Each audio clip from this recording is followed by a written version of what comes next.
All right, George. Guess what? We're live.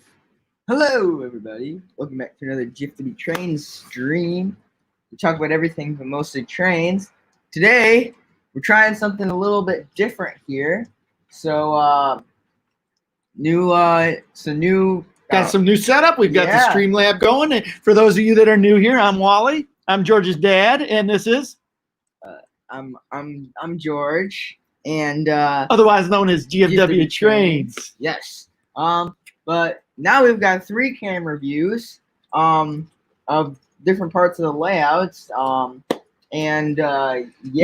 it's camera 1, us. Camera 2, the curve cam. And the straightaway cam there. So we're working on this. We're getting some stuff down here. Big shout out and thanks to guys over there at Cross Anchor Railroads for helping me on with this. But we've got some cool stuff coming around the corner, don't we, George? Oh, yes. Talked a little bit about it last week, right? Yes, we did. So we got some cool stuff. We've got what's coming up in a couple of weeks. We've got a 24-hour Black Friday, huh? Yeah. We got the 24-hour stream, which is going to be on Black Friday. So, hopefully we'll be able to get majority of you guys on the stream, so you guys can share. I'm not sure how I'm going to do that just yet. I've reached out to a couple of people. I'm coming on the stream.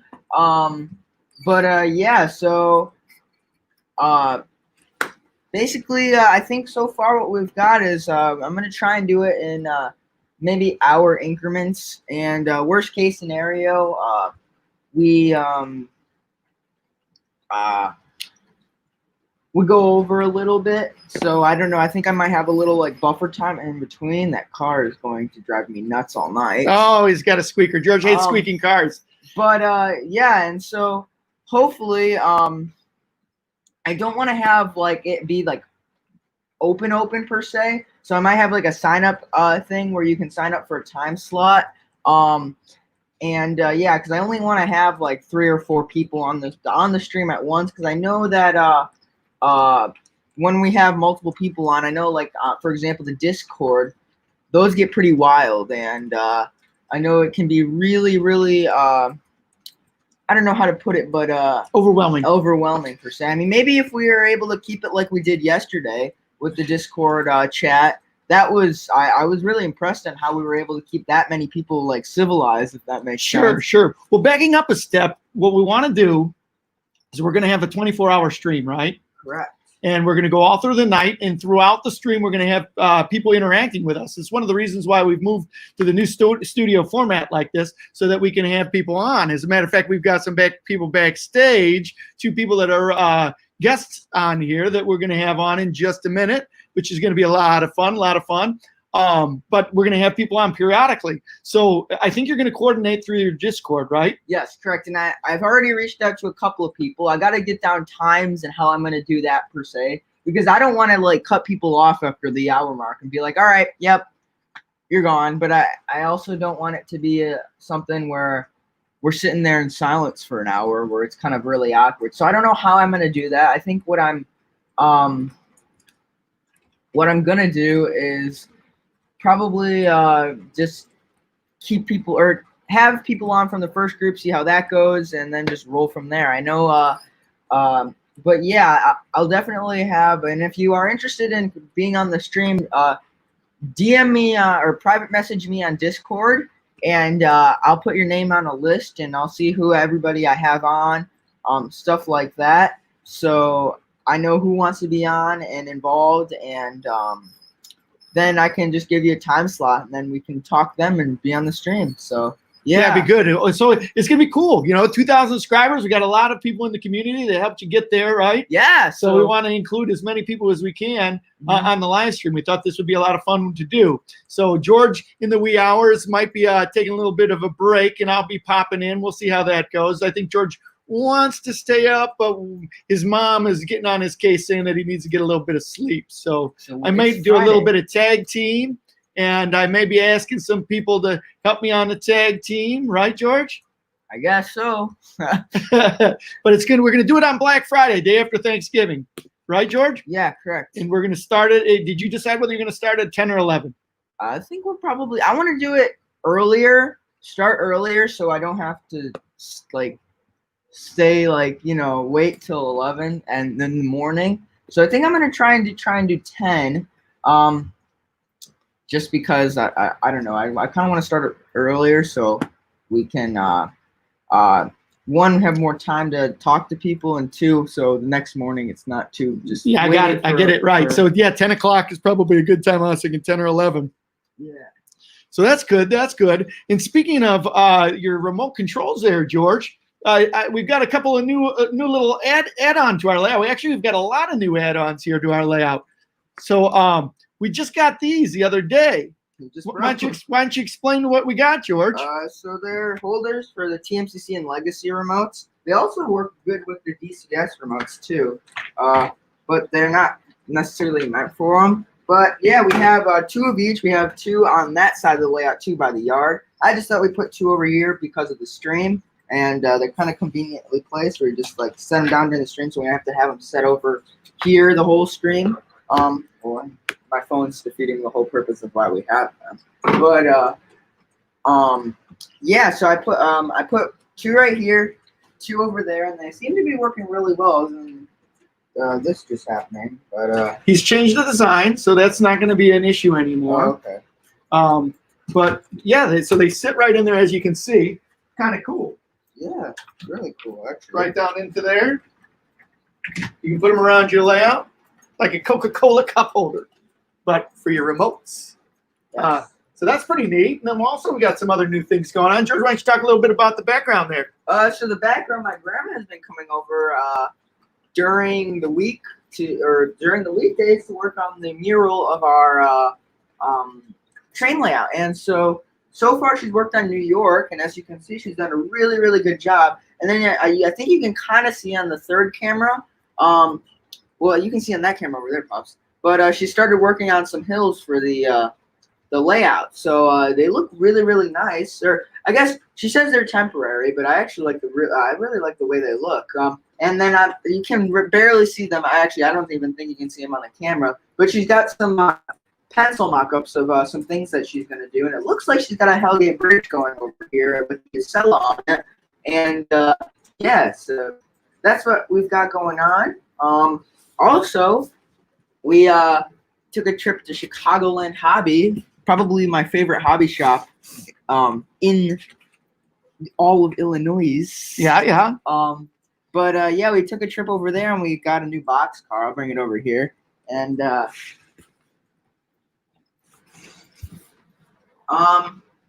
but yeah, as soon as I saw it, I knew we needed to have it because we have a little bit of history with the Monon.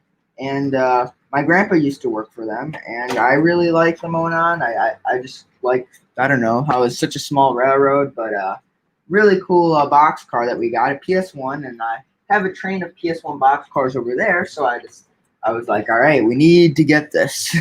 So picked it up, and it's on our layout, and maybe you guys will be able to see it tonight, but that's the recent purchase, and I got some stuff for my T-Track module as well. Yeah, you've been working really hard on that T-Track module. It's coming together pretty good. Yeah, it's not coming together as well as I hoped it would. But I mean, I'm kind of it's definitely I thought it was going to be a lot worse than it is. And Tyler, I saw your comment. I'm not very happy about that trade that you kind of scammed me into. But I digress, huh? All right, so let's check some people in. We got a whistle going here, George? Yeah. Right on. There we go. That's a pretty solid whistle if I heard one. All right, so we got Nicholas Schnee in the house. Good to see you, Nicholas. Ben's Train in the house. Just finished with the tunnel portals. Let's see here. Crossed Anchors in the house. They're always here. Good to see you, Brian. We got Mike also here from Crossed Anchors. Good stuff. Good stuff. We got OG, Original George. Ooh, I like his new avatar picture there. Don't you like that old red tail?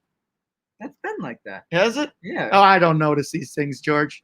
I don't notice. I'm a little bit behind.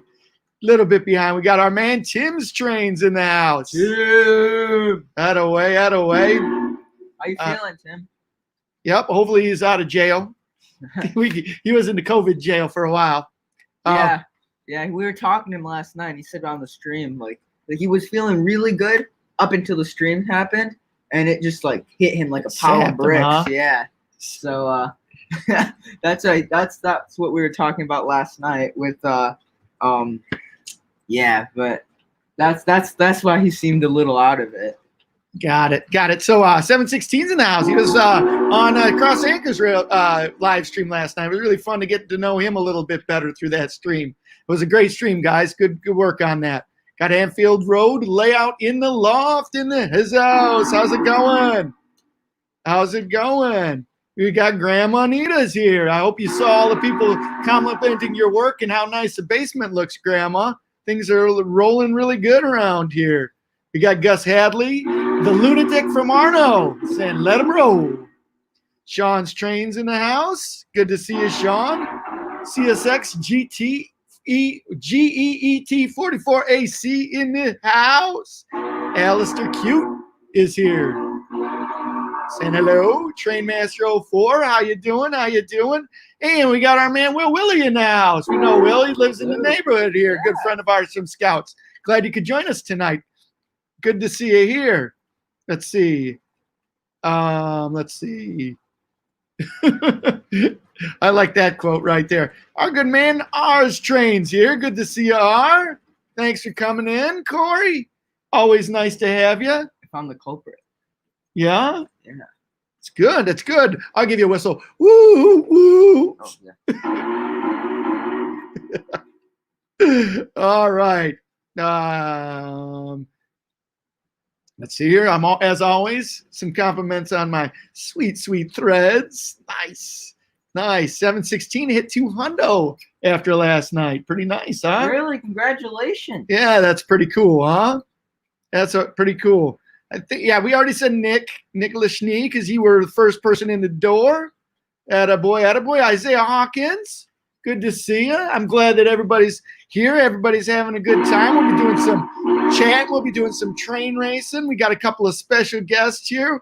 We got George's good friend Tyler, otherwise known as your boy, in the house. I'm not too happy with you. Excited about his trade is fantasy football, George. Yeah. Fantasy football will drive you nuts.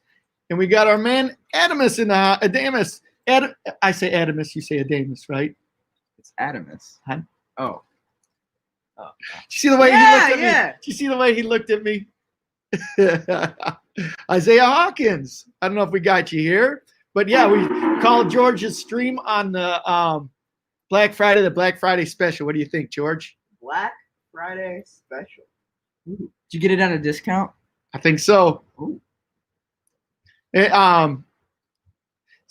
Corey says, I know you guys have thought about this, but make sure to run the layout every other hour so the transformers don't blow out. Don't worry. We got lots of transformers, don't we, George? Yeah, we've got like a whole box just full. We got another one down there. Got the spare down there. We got 2 of them in the workshop. I mean, we got ZWs coming out of our ears. They don't call George ZW ears for nothing. Yeah. George is like, what? I don't get it. All right, Kingdom Azar's here. Whoa. Says nice 844. Is that the older version? No, it's the newer one. Yeah, it's a pretty neat engine. I'm really impressed with it, although it's not ours. It's my grandfather. Well, it's the family's. So Grandpa's got, speaking of the families, Grandpa says sad day, struck out on all his bids at the Stout auction. Oh, I came in right as it was ending, and I saw those third rail engines go for crazy amount of money. I was wow, but it's okay, Grandpa, because then you can't get mad at anything, right? Right. So Friday the 13th, I didn't think about that today, George. The Gummy Bear album's out. I don't even know what that means. You and your sister are pretty solid. No, I kind of forgot about it, so Anita said something. But Yeah, so I think it's a meme. I'm not 100% sure, but yeah, I'm sure people in the chat can clarify. Right. So Isaiah says, how many Transformers do you have, though? If you go through all of them, you have a lot to repair. Well, I don't think these ZWs actually last a while because I know we've on Grandpa's layout we've ran his for hours at a time. He does a Christmas party every year, and he has those trains running for probably a good like 5 or 6 hours straight. And we can give them a break. It's pretty easy to monitor if they're like kind of going crazy or not. They are pretty simple pieces of machinery. Yeah, I guess hopefully nothing. We hopefully won't have to worry about that. And if we do, so be it. We'll just put another one on. So, Mom, another one there. Hope you're seeing all the people loving on the backdrop that you're working on there. That is done by my mom, George's grandma. She's painting that up for us. Been coming out, working hard on that. So thank you, Mom. Yep. So get a whistle there for Crazy Joe 67. Good to see you, Crazy Joe. George's new Coca-Cola cup holders. Yeah, some remote control holders. Those are pretty good. We enjoy that. We like those. Got those this week. New addition to the layout there. New addition. Yep. So everyone's liking on that Godzilla, George. Godzilla's always been a feature on our layouts, huh? Yes. Godzilla, it's a must-have. If there's no Godzilla on a Woodrick layout, it's not a Woodrick layout. That's true. That's true. So, hey, George, I wanted to switch gears here a little bit and talk a little bit about the Discord channel.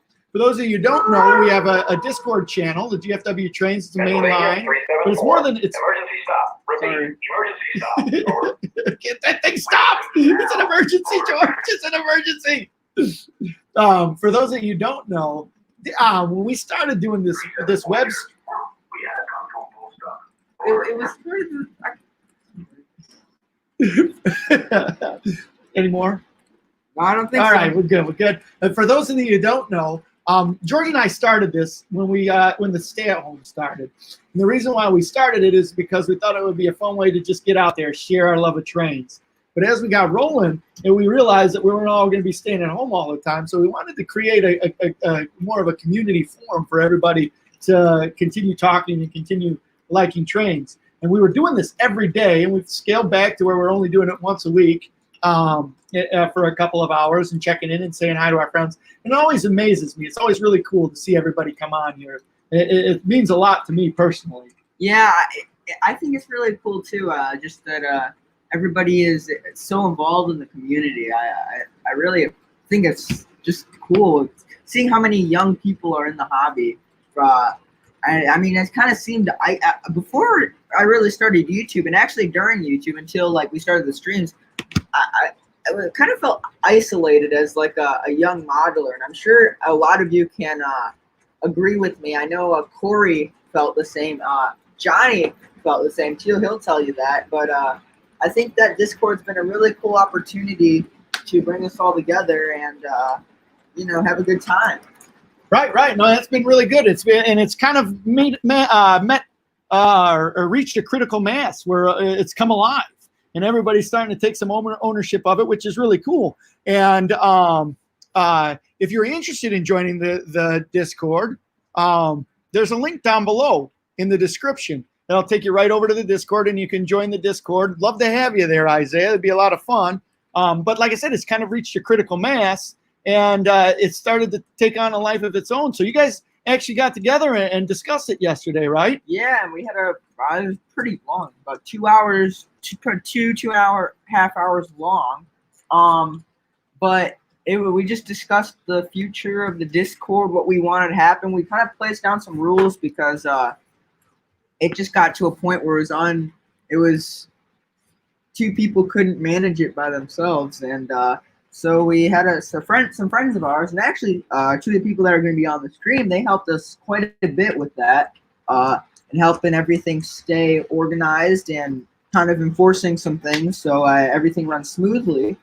But yeah, so that's kind of what we were doing yesterday, and then afterwards we kind of talked a little bit about trains as well. But yeah, every once in a while we get on and have a group-wide Discord chat, and it's really cool. And actually, yesterday was the most chaotic, or not chaotic, most civilized chat we've had ever on the Discord. So I thought that was really cool, and hopefully we can keep it like that, because I know I know it's a lot. It's a lot. I find it a lot more enjoyable when not everybody's not trying to talk over you. If that makes sense. Agreed. And George, before I forget, and I've got to move on right to a minute to our guests. But we do have, I think we're going to have some special guests on our Black Friday stream, which I forgot to talk about. That we were actually reached out by the TCA. The TCA reached out to us, right? Yeah. The Train Collectors Association, for those of you guys that don't know the acronym. The president, Stu, right? Correct.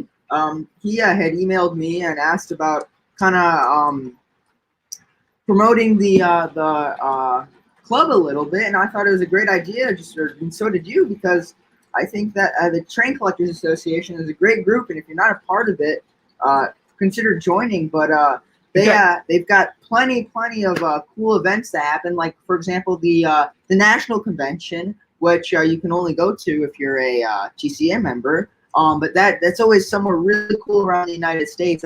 We've gone to quite a few of them. I think the last one we went to was in Providence, Rhode Island. That was a really cool cool convention, and they have the world's biggest the United States biggest train show, or is it the world's one of the two? It's a really big train show called York that I know a lot of people here have gone to. Yeah, that's run through the TCA, and I think that's run through the Eastern Division of the TCA. We belong to the Midwest Division, but yeah, and so there's a lot of cool opportunities you can do through trains through the TCA. So if you haven't already, you should look into it and see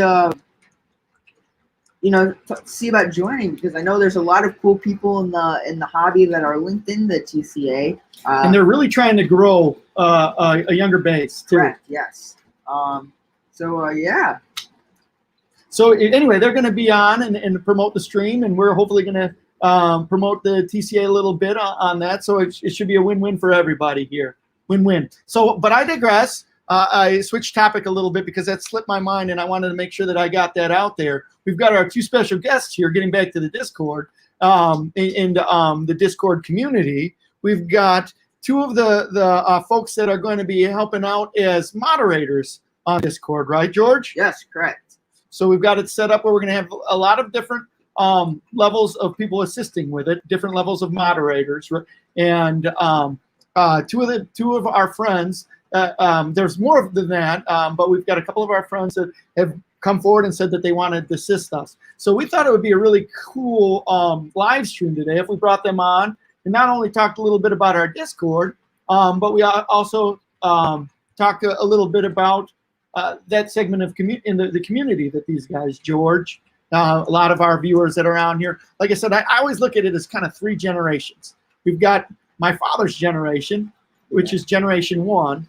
Although there are people older than my father that collect trains, but Generation 1, and then I'm his son. I'm Generation 2, and then Generation 3. Those are the generation right there. Generation 3 is the group that I want to keep rolling. I want to keep all of you guys going, all of you guys interested in this. And like George said, and some of the other people said, it's kind of a solitary thing. And the stay-at-home has really been a situation where people have gotten the ball rolling, and the community has coalesced, and it's really cool. And I want to see that continue to grow. And if there's nothing else, that's the main thing that I'd like to do. And I think, like I said, one of the cool things is we've gotten the attention of a lot of people seeing this community grow and grow, and the people watch how all of the Gen 3 hobbyists have coalesced and enjoy the hobby. So yeah. So I realize we're having some camera issues here, and that's just trust me, I just spent a lot of money upgrading the studio and upgrading everything I got coming in and out of the studio. There's nothing I can do at this point. I'm not going to do anything more. So it's got to be a problem with the internet coming into the house. So I literally have everything wired into my camera or into my my laptop here. So I don't know what to tell you on the video. But anyway, here we go. Sparky, we got some new people just here checking in. Let's see, we got Mike's Trains in the house. I'm a train person is here. Oops, that's likes the layout. Lance Homa's in the house. Our good friend Sparky 107 is here. 3 generations, and the collection just keeps getting bigger and bigger. Yes, it does. Yes, it does.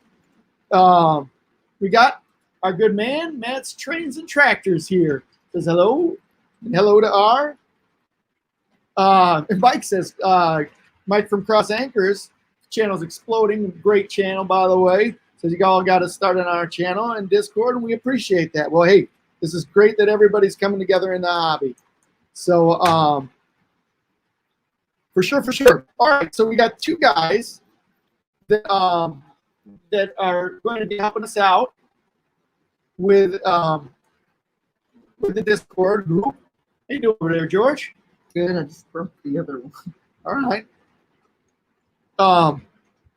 Let's see. We'll bring them in. Without any further ado, the first person is going to be helping us out. Let me see if I get this. Hold on. We've got our man, Johnny. Here's Johnny. And Hey, the guys. other one, we've got Brian Burns coming in on the stream. How you doing, guys? Hey, good. Howdy ho. All right, everybody hear them on their audio there? George, if you can stop the trains a little bit. I want to be able to make sure that I hear these guys all right. Well, welcome to the stream. Welcome to the chat that we got going on here. So, again, touching on this a little bit. So, you guys, you're from Illinois here, right? That is correct. And Brian, you're from Pennsylvania, right? Yep. And George is from Illinois here, but none of these guys had ever met before the stay-at-home. Correct. That is true. And we met through Discord actually. And but yeah, and I mean it's kind of a cool thing that we met through Discord because recently we've become really good friends. We're doing a lot of late night chats on Discord. Yeah, so both are really cool people, and they're gonna be helping us out with the Discord. They've got the blue lettering on their name. Yellow. Oh, that's what I meant. Yeah, yellow. Yeah. So cool. Hey, and Brian, did your video feed from your layout go out? Yeah. Oh man, that stinks. So hey, why don't you guys tell us a little bit about yourself? We'll start with you, Johnny. So tell us a little bit about your background in the hobby. Alrighty then. Well, my name's Johnny, or Adamus, or Adamus, or a sneeze is acceptable as the pronunciation of my name. But I've been in this hobby since I think around the age of 3-4 years old. I got into the hobby when I was really sick. My father went to the local hobby shop, bought me a MTH starter set with a steam loco, and I got to run that engine for maybe a couple months, and then it got put away. It wasn't really a Christmas decoration. It wasn't really a toy that I was really allowed to play with, but that got me hooked, and I got the ball rolling by watching TM Books and Videos, I Love Toy Train series, watched all those classic Lionel post-war trains, and pretending that they were mine because I certainly couldn't afford that at the time, and kept going, the ball rolling from there. Had my own layout, a couple floor layouts, mix of G-scale, HO, O-scale, and all that such, and eventually I got to build a benchwork for a layout which is behind me, and I got so excited, put a loop of 036 track, played with it for a solid 2 months at best, and got immediately bored with it, and kind of dipped out of the hobby for most of high school. And then after high school ended, got a job, got back in the hobby, and really reinvested into making the layout something that's worth messing with. And my interest in the hobby kind of fluctuated here and there, but I had the biggest resurgence when I stumbled upon GFW trains. Saw that hey, there's other young people in this hobby. It's not all the older crowd. And hey, these guys are from Chicago. All right. I'll try to see if I can get close with them and try to become friends. Join the mainline Discord. Actually, I talked with Bernsey first, and didn't really talk with George very much, as just we just didn't really cross paths. And over literally the past couple weeks, I've gotten a chance to get to know him, some other folks from Chicagoland, get to know Wally, Crossed Anchors, and everyone on there, and it's just a really great community. So my interest has gone from being into trains, trying to find more friends, and then most recently becoming a mod for the mainline. So it's been a really great experience, and these guys helped me to make train friends for the first time in my entire life. So I want to do all I can to give back to their community and try to help make sure that everyone has a place that they can talk trains and make friends. Right on, right on. Well, that's great. And so another real big contributor on the main line is our good friend Brian Burns. Brian, you're over here. We don't get to see Brian's face today, but he's there behind that. Is that a Union Pacific locomotive there, George? Yeah, Looks like a big boy. yeah. Yeah. Oh man, real cool, big boy. I kid. If there is somebody who loves the Pennsylvania Railroad more than our man Brian does, I've yet to see him. So, hey, Brian, can you tell us a little bit about yourself? So I guess I started as a young lad. I got an MTH PR starter set at the age of 3. I joined the model train club, which did not stop me at all from loving trains. And then it just slowly progressed, and now here we are. Well, very good. And you're from out there in like I said, in Pennsylvania, right? Yep. And you're Lancaster County, in that area is, I mean, you don't have to be real specific, but kind of in that area by where the Strasburg is. No, not quite that area. It's a little more eastern, but yeah. Okay. You still counting votes out there? I kid. I digress. So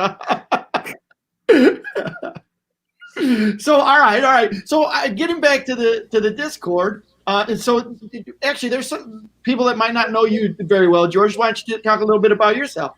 So hi, my name is George. I am 15 years old and from Chicago, or the Chicagoland area of Illinois.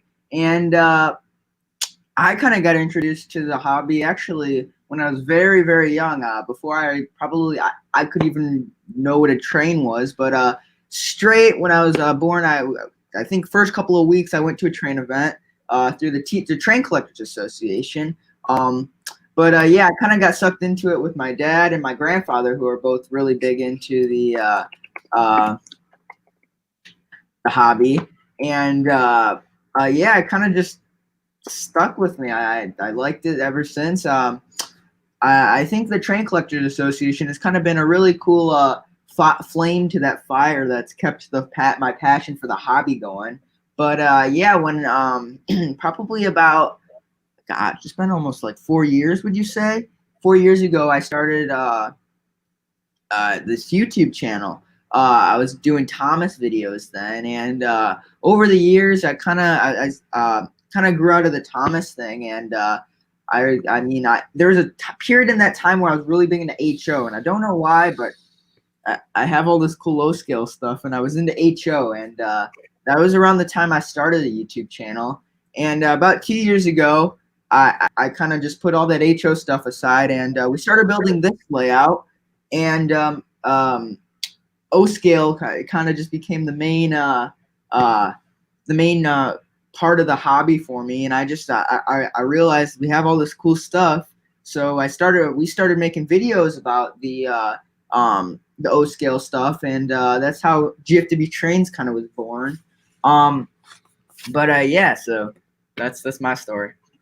Well, very cool. And so one of the things that we talked about before, and we've talked about a couple of times. So tell me your guys' experiences about being in trains. And I can tell you this isn't unique to your generation. When I was growing up, I was the only one my age that was into trains like I was. And I got into it through my father too, very similar to my son. But so you're kind of like lonely in the quest for the hobby, right? You guys can all speak to this if you want. I'm trying to moderate here. I guess I'll pop in first and give my 2 cents.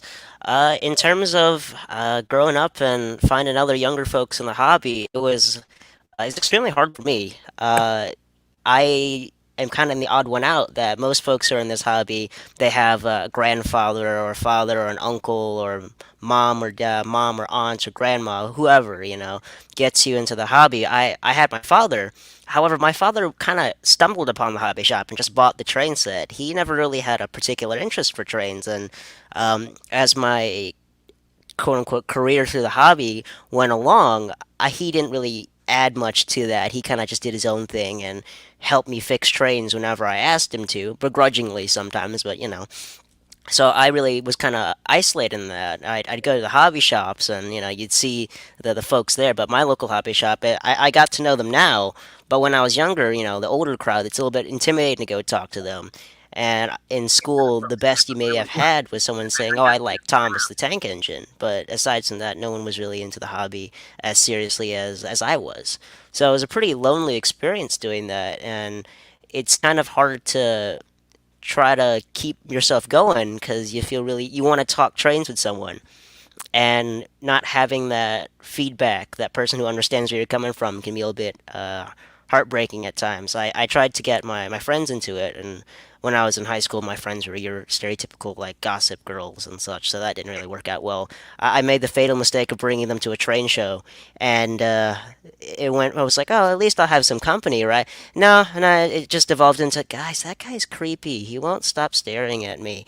So I stopped trying to bring friends to train shows. So it was pretty lonely until COVID hit, of all things, when we had the lockdown. And as I mentioned before, I joined the main line, and this has been the first time in 20 years I've been on this earth that I've had other folks that I can rant and rave about trains about. So it's a nice experience, and definitely harder if you don't have the social media outlets that we do now, especially with Discord and all that. And to go along with that too, I think this past year has probably been, although the unfortunate events that have happened, I think this has probably been the most fun I've had in the train hobby in my entire life. And I think just getting to meet new people my age in the hobby and stuff like that, working on the layout a lot more, getting it to a really cool state that we have it right now.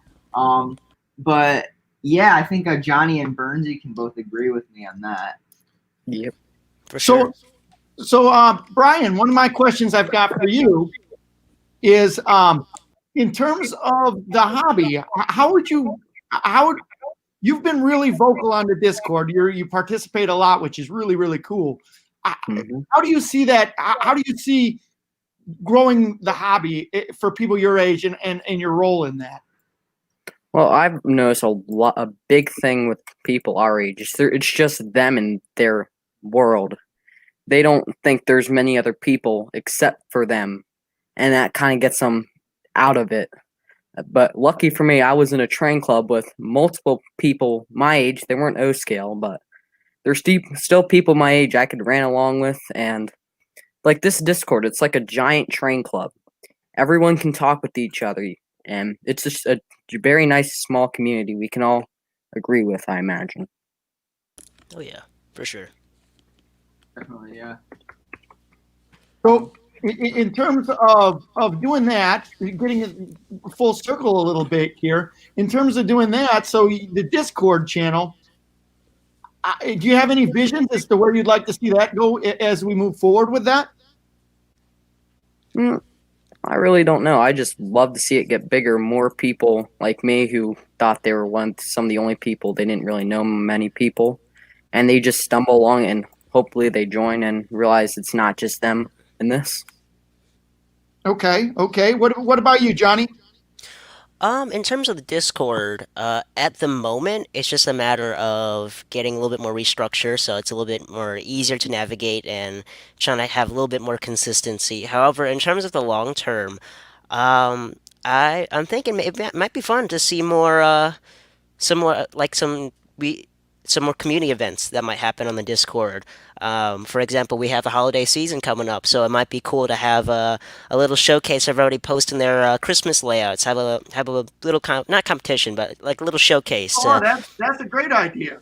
Exactly. Like I'm pretty sure we all had our experience. Most of us, at least, had the experience of setting up the train around the Christmas tree, and some of us had the simple oval of track or bump and go trolley, and some of us had a little bit more extravagant layouts. So I've seen a couple of people on the server who posted there so far, and I'd love to see more. So hopefully we could do some events like that, or maybe come up with some other community events that bring us all together. So for those who are too afraid to jump into the general chat, they have a chance to post something and show off what they got as a little icebreaker to get them involved.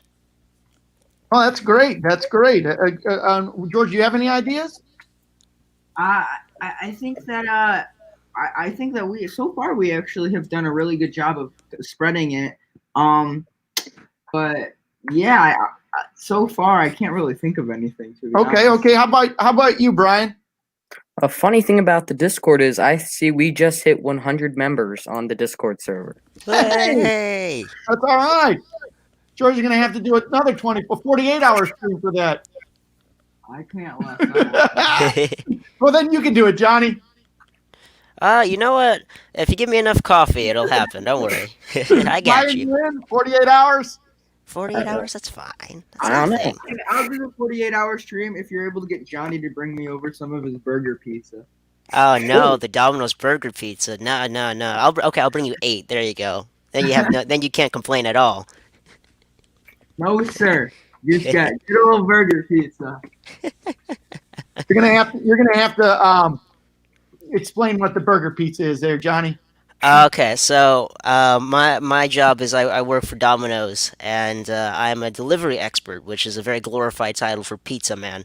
So we recently got some new pizzas, cheeseburger pizza and taco pizza, and my coworkers and I tried it before it launched, and we're really upset that it's accurate and it's not as bad as you think. It genuinely does taste like a mouthful of Burger King Whopper, and it upsets me that it's that accurate. But George wants to try it, so I'll have to bring him his own personal extra large pizza. I'm gonna have to watch him eat every single bite of it. Ooh. I'm not eating the whole thing. I'm gonna bring over my friends, and we're gonna mow down that pizza like there's no tomorrow. Nice. As we are talking here, I'm trying to pull up the links for your guys' YouTube channels. I forgot to put that in the description. So why don't if you guys give me a moment while I'm working on the computer here, why don't you talk amongst yourself? I'll give you a topic. Yeah. Sweater Sure, weather. sure. Sweater weather. I'm kidding. I'm kidding. We talk about our favorite trains in the hobby Okay. and why you like them. Brian, you All right. start since you're real passionate about certain trains. Oh no. I like M1s.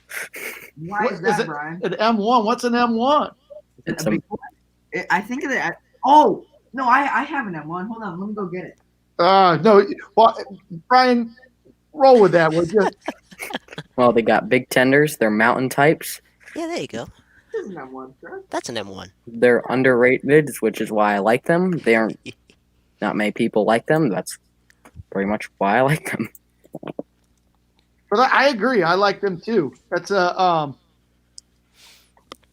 fun train to like it. And Pennsylvania Railroad more so than M1s, huh?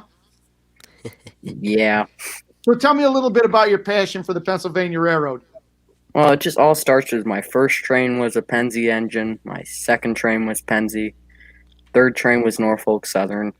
No, you Then I own got something that's not Pennsylvania? Whoa, I know it's like Whoa. Gosh. and it gets a little off track there. he does have a Challenger. Oh, okay. Yeah, I don't That was believe the it. fact Nah. that not too many people know about. That is a fun fact. Brian, what kind of Challenger you got? I got a Union Pacific 3985. It's a Rail King. I know. I was just as surprised when he told me. Wow. That's pretty solid right there. Yeah. I think my favorite engine is my Union Pacific Big Boy. I have it right here in my hand. But yeah, it's a real big engine. Got lots of drivers on it, and yeah, it's my big boy for everybody. Oh yeah, they're huge engines. I love how Union Pacific labeled their tenders with Pennsylvania Railroad. I know they're smart. No, but to be totally honest, I think my favorite engine is the cab forward. And actually, I have it on the other side of the layout. I was just running it here. I can bring it around for everybody to see the glorious engine. But it's got to be my favorite engine just because of how unique it is. I've never seen any other engine with a cab in the front, which is why I like it so much. And I do like Brian. I like them because I never really had heard too much about them until I saw one in O scale, and kind of was like, I need to have that. So I went searching for one. Little did I know, a friend of ours, a really good friend of ours, had one, and he had never ran it, so that's why I didn't know he had it.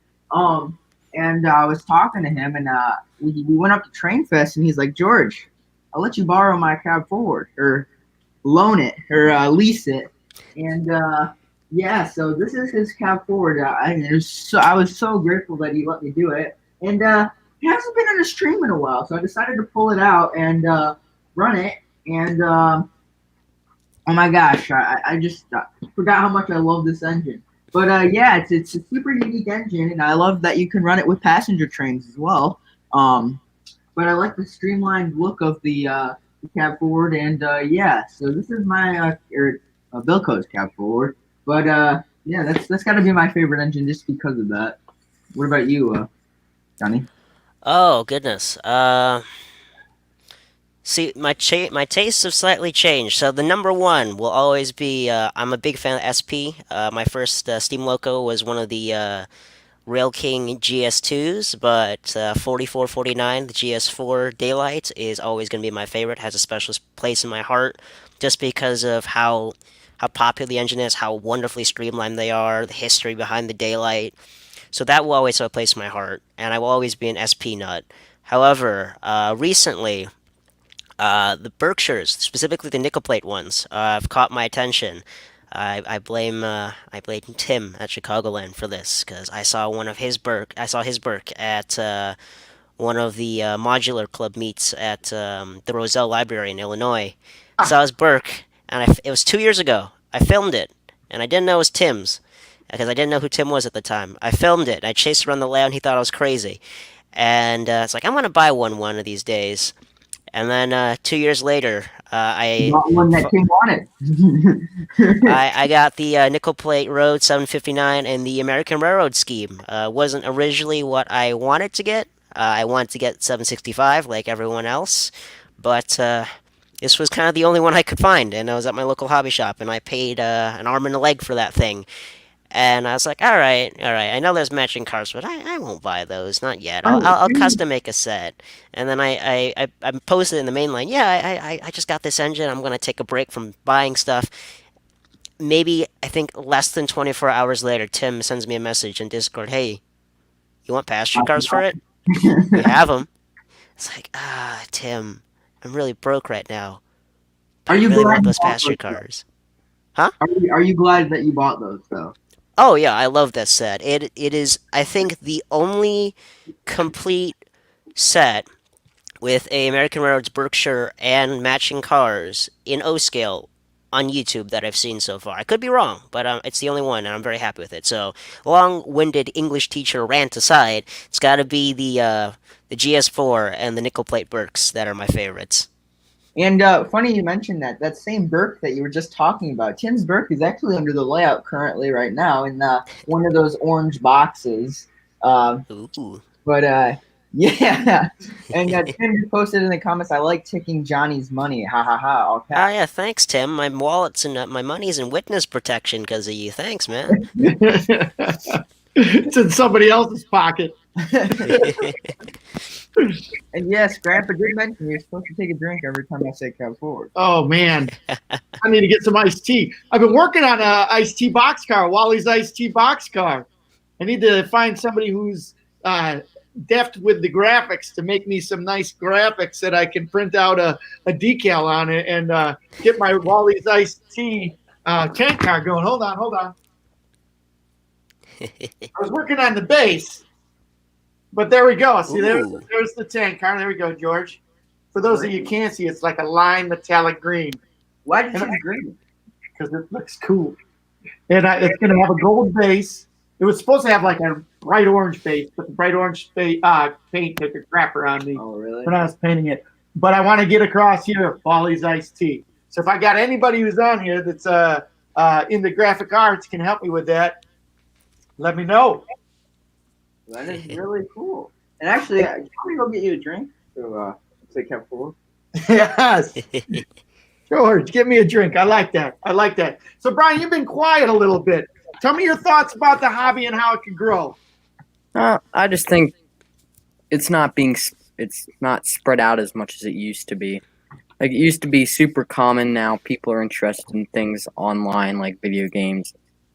Personally, it's never really caught my attention. I've always liked to hold something in person instead of look at a screen. Right. Just the views of what people like is, in my opinion, changing. What is it that you like about it? I just like that. It's my view into the past. Things now are really cool too, but I've always loved looking at pictures of my area back in the 40s, 30s, and you can't really go back in time yet to go see that stuff. And with model trains, you can make a model of what your area was like, and I have all these Penzi stuff, which is what is obviously in Pennsylvania, and you see, it's just neat to see all this. I like to make my trains exactly what it was like, so I had coal trains and things like that in my area. Of course, I got that coal train going and my passenger train, and that's just my view on it. All right. No, I like that. And so you built a layout out there at your house too, is that right? Brian? Yeah, I did. All right. And did you work with your family doing that? Yeah, it was a project for about a full day between my dad and I. He'd cut the wood, I'd assemble the legs, put the wheels on the bottom, then we'd bring everything downstairs, we'd assemble it, put it together.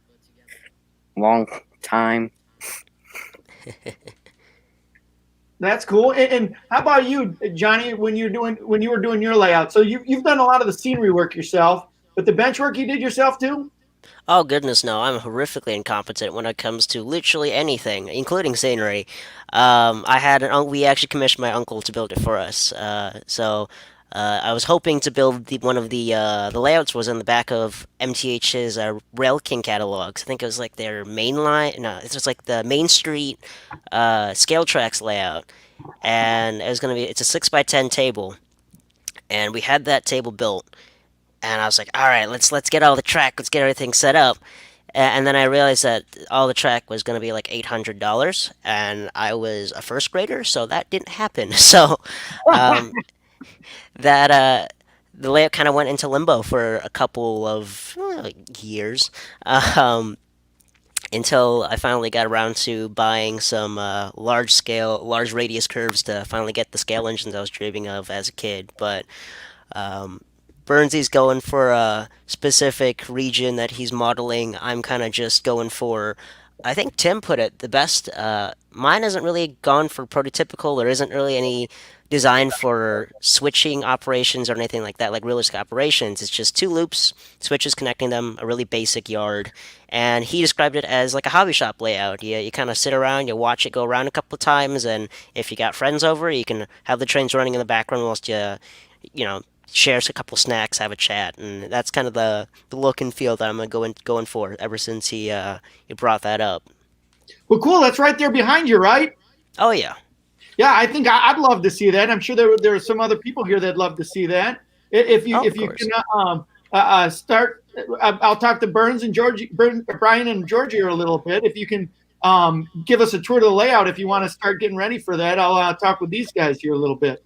Sure thing. I'll just get some of the hardware switched out, and I'll be back in maybe give me like 3 to 5 minutes, and I'll be good to go. Okay, right on. Cool. So, George coming back down here with a little iced tea. Thank you. Wet the whistle on up. So, George, what is it that you like best about the trains? in the hobby? Honestly, I kind of just like. I like the way they look. I used to be more of a modern guy. In fact, some of my first TNCC locomotives were modern engines. I had a oh sorry, I had my first TNCC engine was a Lionel -8, Norfolk and Southern. That had been my favorite railroad for a long, long time up until recently, and I've kind of grown to like the AP and the SP both. But I just like the cool fact about like seeing something in real life and then having that in my basement running on tracks and me being able to control them.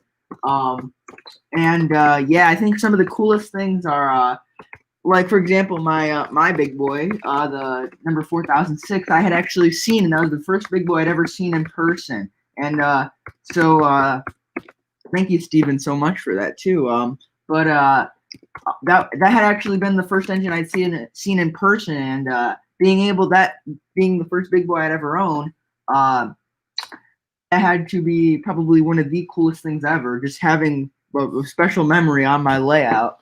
Yeah, I just like the modeling part. I like the way they look, the way you can just do whatever you want with them. You know, it's not like a model car where you just make it and put it on a shelf. It's like you run it, you know, and you can do stuff with it. And I think that's what I like most about the hobby. And I just kind of like the community too. I know that I've been very, very fortunate to have a very good experience in the model railroading world. Because I know that it has been kind of different for other people, but I'm very, very fortunate to have everything here. And I don't know, I like the modeling part. But yeah, That's cool. Really cool. Really cool. And so, Brian, do you belong to any club? Yes, I do have. It's called the Loose Ties Model Railroad Club. We are a all-scale club, which is not common as I've seen. We have a O-scale modular layout, I guess you can call it, and it usually comes together. We pray it goes together every time we set it up, and it's fun. It's just loads of other O-scalers that are way older than me, and I enjoy it. Keeps me interested. does the layout, the modular layout that you guys set up, is that a multi-scale layout, or is that a just a no-scale layout? It is mainly an O-scale out, but it is set up that an O-scale tables surround a HO layout that is raised up above the O-scale. Then on the same table as the O-scale, about midway height between the HO and the O-scale layout, there's an S-gauge layout that runs in between that. Then on the ground where younger kids can see, we have G-gauge, which we have Thomas, Percy, James. I can't remember what else we have.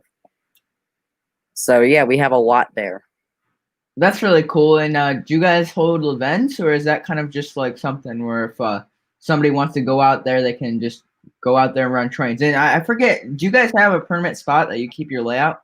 Yeah, we do. We have it's a flea market. It's up in Lewisburg, Pennsylvania, and it's permanently set up there. We have all our O scale, N scale. We actually have a really impressive N scale layout, in my opinion, and we have loads of people. Some people even bring their own layouts, and they set it up. I'm usually there on the big O scale layout with the big turns and stuff. So, and we have a tradition every Christmas. We give away 2 train sets to any kid who is under the age of 14, I think, and that's our way of giving back to get people into the hobby, and I'm happy to be part of it. That's really cool. Now, do you want to talk a little bit about the modular layout? Like, how does that work? Is it just like a couple big loops, or do you guys have like sidings and stuff like that? So it is a giant, it's a big oval that it has 3 loops, and it's all command control. I've recently got them to put DCS on it, which is going to be interesting. We got a 3-4 stall yard that wraps around half the layout and goes together most of the time. Got mid sections. We also have Johnny's Burke. Here we go. Well, that's cool, Brian. He wants his bird to be heard. Howdy, y'all. Hey. Hope you can hear me okay. We can. So that's the famous Burke, huh? It is the famous American Railroads Burke with matching MTA passenger cars. Very And good. that sweet whistle. Sweet whistle. And Very then nice. in the back, for George's request, and I think yours as well, is the Milwaukee Road S3. Oh, I love that train. And that engine, I am super stoked that Johnny has that because that's the one at IRM. Yes. And that I love that. That engine is so cool. That is weathered as well. And gosh, that Johnny, that's an amazing engine. Same with the Burke, but I think I'm a fan of the S3 one. Very cool. Well, Very I'm glad you like it. I'll next time when I get to meet up with you guys in person, you are more than welcome to take it for a spin. I'll bring it up a little bit closer so you can see it in detail. George likes to run his trains slow, but I like to run my trains fast. It's you go. I'm with George in this one. I like seeing them crawl, but I do like seeing them highball as well. Like my Atlantic or your Atlantic, that I love seeing those go fast because they were meant to go fast. Where the big boys, I don't know, you don't really see too many videos of them going crazy fast. So yeah, that's why I like to run them slow, and I just think it looks more natural. You know, it's always cool to see those trains, eyeballing it. For sure.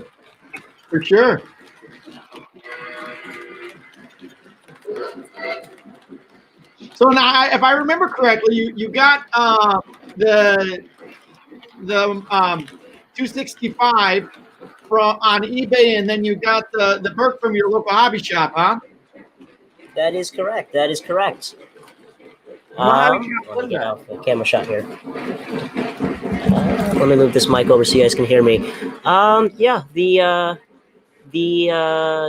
S3 was an eBay purchase. It was one of those rare times where you don't see those engines going for over $1,000, so I had to snatch it up, especially since it was custom weathered.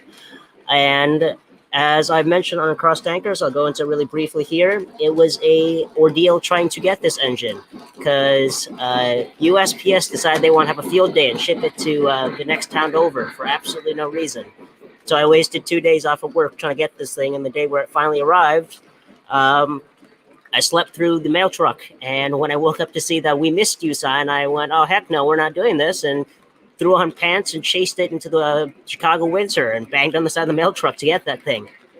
But now that it's here, I love it, and it's one of the prized gems of the collection, and so is the Burke, mostly because I've learned to appreciate how unique looking it is. The bright blue really captures people's attentions, especially those who really aren't into the hobby. It's just they can't stop looking at it. It's just an attractive paint scheme, and also it's a really underappreciated excursion. Most people focus on the freedom trade, and this was one of those excursions that precursed it. So I love it. It's unique and definitely a piece that you don't see very often on YouTube as well. And I think before I met Johnny, I had no clue that train was actually a thing. I knew that River Ross made them, and I always called them like Hey, but I always thought that was just like a River Rossi like thing where like Tycho making like weird stuff out of like with weird railroads. I never really thought that was a thing till I saw that, and that is a beautiful engine, I have to say. Thank you. The North Southern Railroad. Yeah, the North. I always thought that American Railroad was just like like another train that somebody had put together. But yeah. I have seen some of the HO versions, and I think when I first learned about this set, I don't know if you did this when you were a kid, George, but when I was younger, when we went to Walmart, and Walmart used to sell model railroader magazines, I would, when my mom's grocery shopping, I'd sneak one of those from the magazine section and read as much of it as I could before we had to leave. And I don't remember the guy who had it, but he had the full set modeled in HO.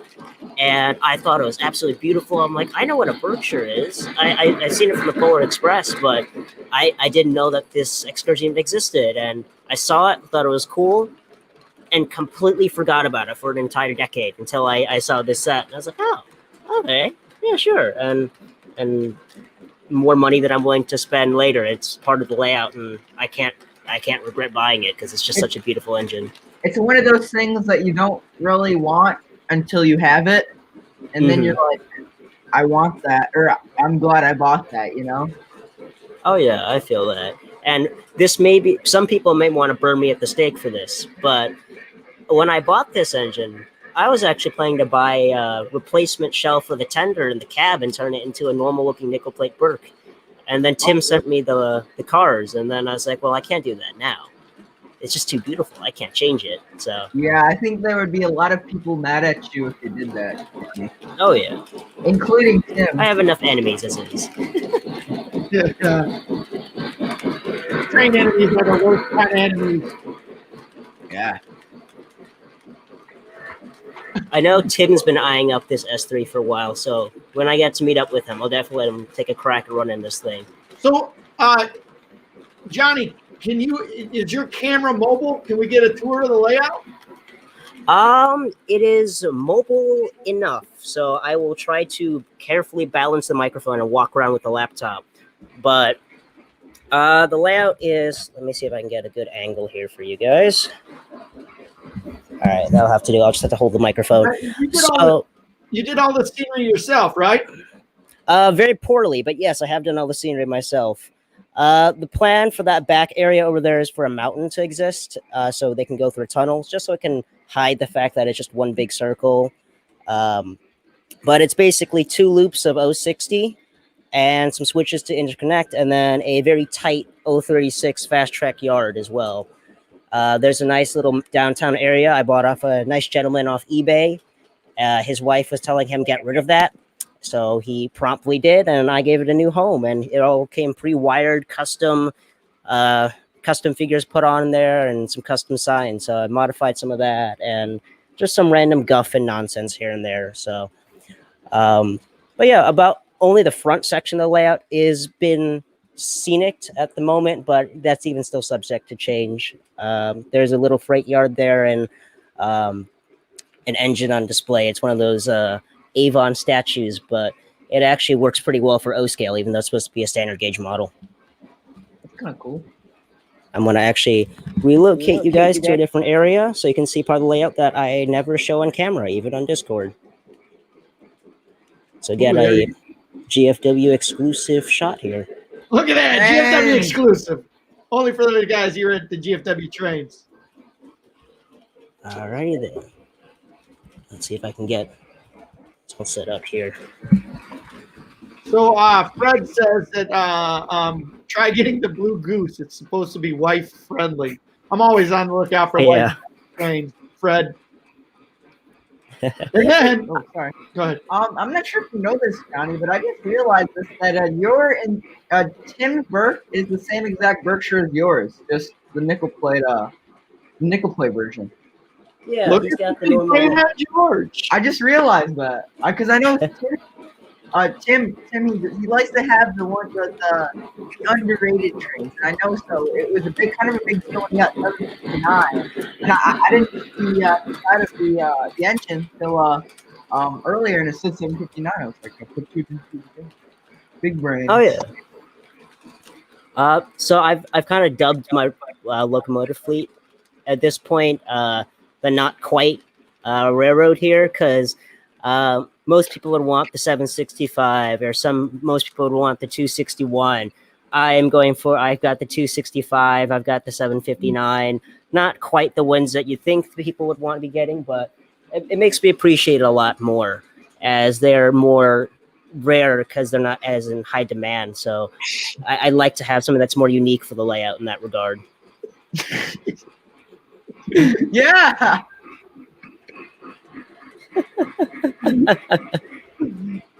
Sorry, Just technical difficulties. Oh, no. All right. Anyways, yeah. Go back. Oh yes, Grandpa does bring up a good point. My mom, your wife, just likes purple. So Grandpa got her, I think, for Christmas a long time ago, an Atlantic Coastline set of E8s and passenger cars. I think they are Weaver. No, the Williams E8s. With a nice set of 15-inch Atlantic Coastline Lionel passenger cars. Boy, oh boy, does that set look cool. But yeah, I think we ran it on stream a while back, but I haven't. It was pretty cool stuff. We got to bring that out one of these days. But yeah. So here's a good one for you, George, in the stream. What are your thoughts on the Lionel Acela?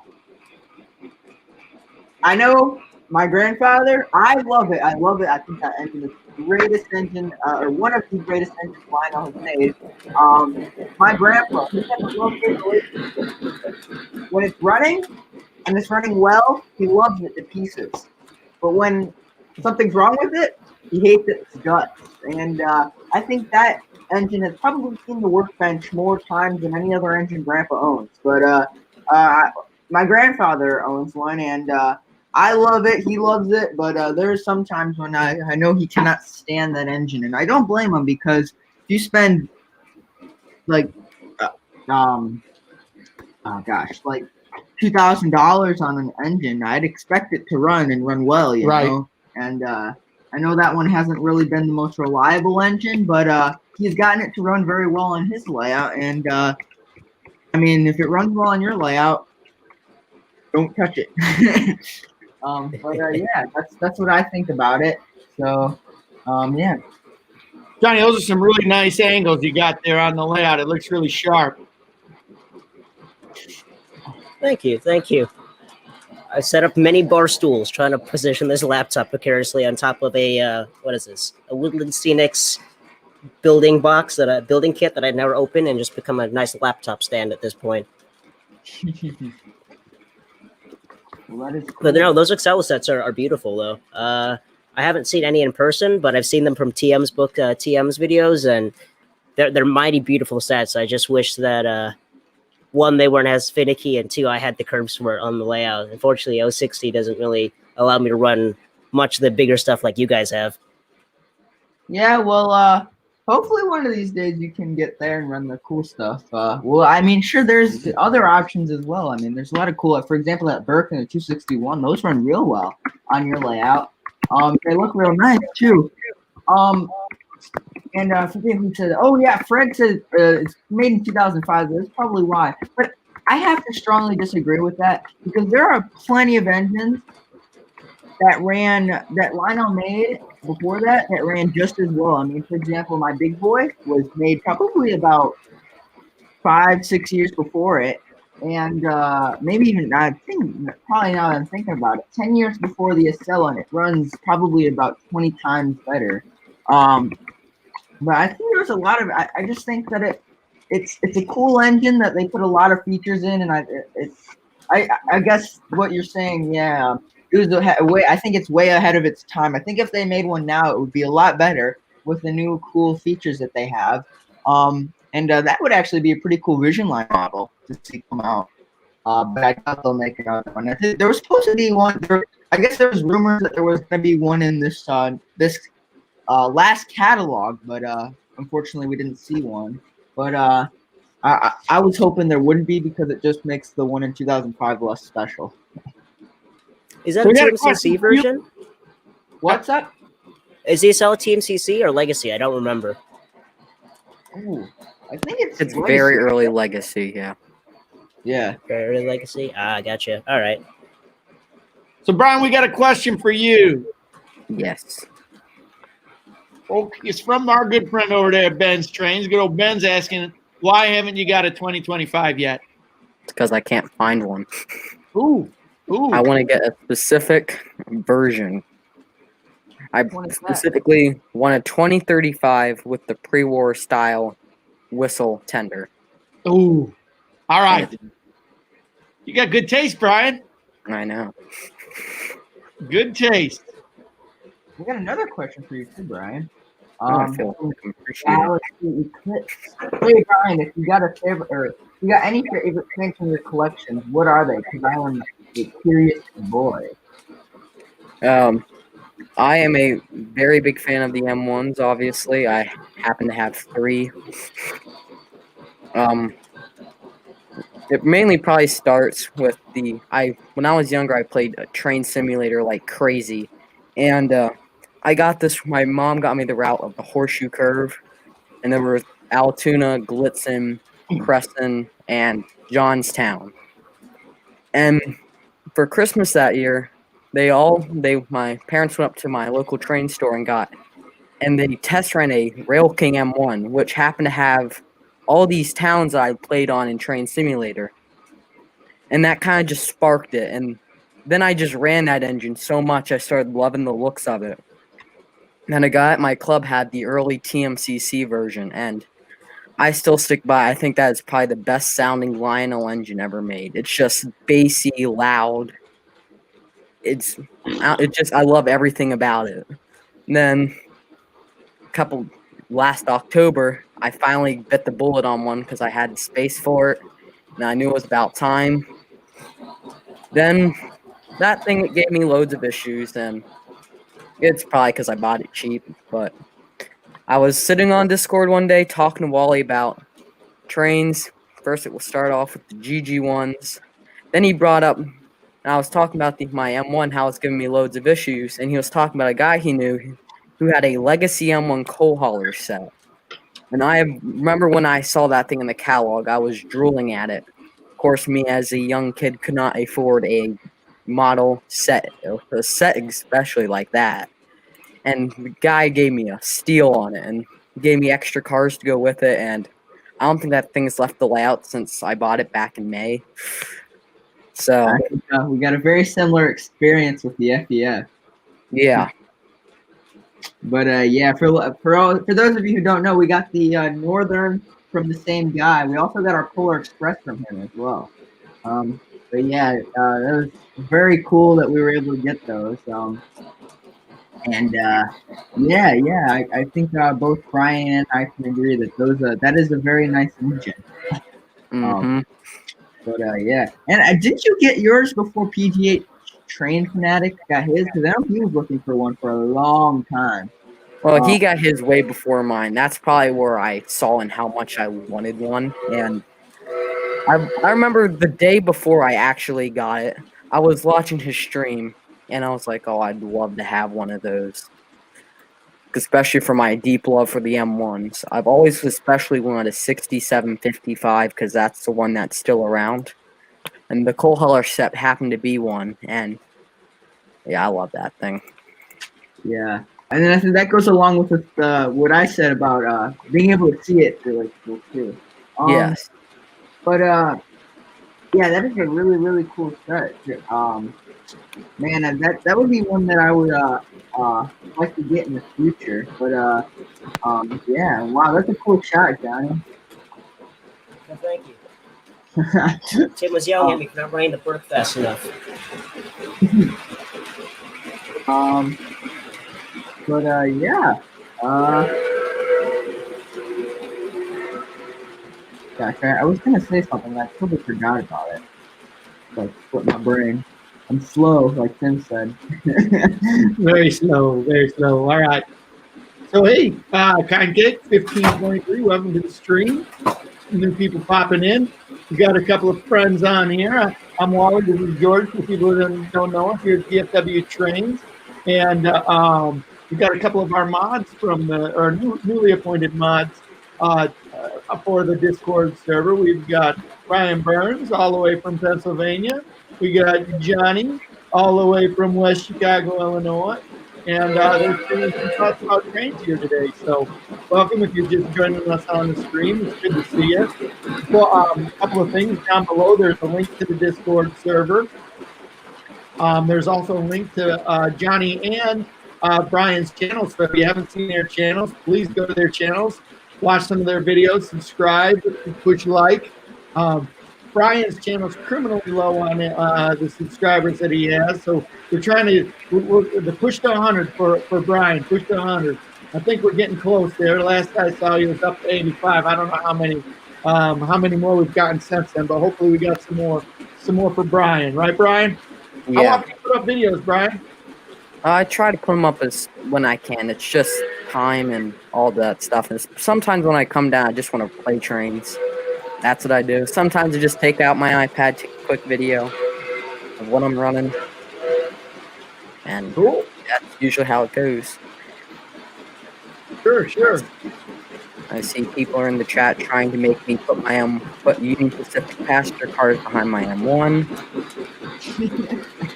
Brian, yours is Burnsy's. Your channel name is Burnsy's O Gauge. What is it called? Burnsy's O scale model trains.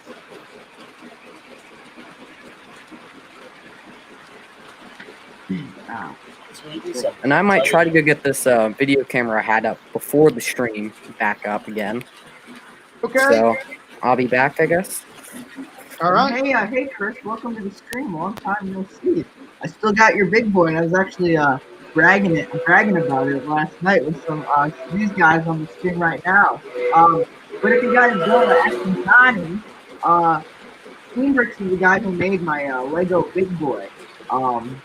So yeah, This is amazing. yeah, it's so cool. But found it on eBay, and I told him we need to have this. So little did I know, or auction went on. I thought I'd never see that engine again, and little did I know there would be a Lego Big Boy behind the Christmas tree that same year, and I think my jaw must have gone down probably about 6 or 7 feet. But that had to be probably, I don't know, that had to have been up there on my favorite Christmas gifts I've ever received. And man, oh man, I love that engine. But yeah, yes, no. That is a cool engine. Actually, one of these days I have to show it on the stream. I can bring it. Actually, it's a 24-hour stream I can show it off. Oh, very good. The Black Friday special. Why don't you tell people a little bit more about that? So the Black Friday special, as we're calling it now, is basically a celebration for 2,000 subs. yeah, so we're turning 2,000 subs, which is a huge mile mark, and Thanks for everybody for coming along for the ride. yeah, and so like we did for 1,000, we want to include everybody who helped us get there. So we're going to be doing a 24-hour, and basically what that is we're going to be streaming for 24 hours, and yeah, we're going to try and include some of the guys or people that helped us get there. Now, and it's open to anybody to join. You have to private message me on Discord, and I'll give you a time slot that you can pop in on. But yeah, so if you want to be a part of that, just private message me on Discord, and I'm sure we can. And I think we're going to try and organize something on Discord too, right? Correct. Yeah. Yeah. He doesn't know he's going to organize it yet, but that's covered, right? Yeah. George, I got a question for you for your big boy there, your Lego version, if you don't mind me asking. Yeah. Is it one of the RC ones, or is it one of the old classic 9-volt ones, electrical ones? It's an RC one. I personally don't own any of the 9-volt stuff. It's something I would like to own in the future, but it's an RC one. It's actually it's a power functions one. I know that there's 2 versions of the RC stuff now. The power up, which I haven't gotten really into lately. But yeah, it's an RC one, and although I haven't run it in quite a while, I have to get it out one of these days. Last year for Christmas I got some wide Lego curves. I got some Trix Bricks curves, which are kind of the equivalent to 072 curves in Lego. But yeah, I got some Trix Bricks curves and switches, and I want to get it out there and run it on that track, because boy oh boy, that is a cool engine. And yeah, so to answer your question, it's a power function one. Ah, gotcha. See, in that case, I was going to ask you, because if you had 9-volt, I was going to ask if you wanted to borrow some of my Lego stuff I got, because it's just sitting on the shelf behind me right now. Yeah. I'll actually move the camera so you can see what I'm talking about. So I got the classic Santa Fe Super Chief set over there. and then a really horrible attempt at a custom GS4 I made when I was like 12. So if you ever want to borrow some of the cars or run or even try the 9-volt stuff, if you can manage to get the track to work, you are more than welcome to use that. Alrighty. Well, if you ever want to come over, when you come over, Johnny, maybe I can set something up on the dining room table or something. And yeah. Hopefully, one of these days, I'd like to get into the 9-volt stuff, but I think right now I'm too knee deep into the O scale stuff. Yeah, all my money's going into that. See, I think a fun project would be if you took one of those higher quality Lego sets. Like I think was the new Disneyland set that came out. That one's really nice. That's like pen level of detail, in my opinion. Oh yeah, for the engine at least. Try to convert one of those for a 3-rail O scale. I feel like that'd be a fun runner to a fun like side project to do. I a long time ago I had tried that, and I found that I did that with actually one of my Power Functions engines, and it was able to run on the track. It just looked really funny. Yeah, one of these days I'll try and have to do that. But yeah, you're right. That Disneyland train is so cool. I unfortunately I wasn't able to snatch one up before the prices just like skyrocketed. Oh yeah, that new one too. I forget the crocodile. Yeah. Yeah. Fortunately, I wasn't able to get either of those, but I was able to get some O-scale trains, so that evened out. You got to be tactful. You got to get some of those Lego ones and hide them on the layout. In fact, during this entire stream, there's been a Lego car, a Lego freight car that's been on that freight train this entire time. I don't know if anybody's noticed that black flat car. So I think it's the second car on that freight train. It's actually a Lego flat car with I think I removed the original trucks and widened the hole for the pivot for the axles, and I put post-war trucks underneath it. So if you look very carefully, you can tell it's Lego. Really? Well, that's a good idea. If you hide it well enough. Saved me a lot of money too. Didn't have to buy a flat car. I just had the stuff. Because I know that Glenn Holland with the Brick Model Railroader, they actually recently came out with the stuff for the Katy couplers for the Lego cars, and they make really nice box cars, box car kits. But yeah, that would be actually really cool to put some. Yeah, that's a good idea, guys. Wow. So let's go to the Lego store and make our own. That's right. Fred has a question. What was the first engine that you can remember that you got that had blue ribbons in it?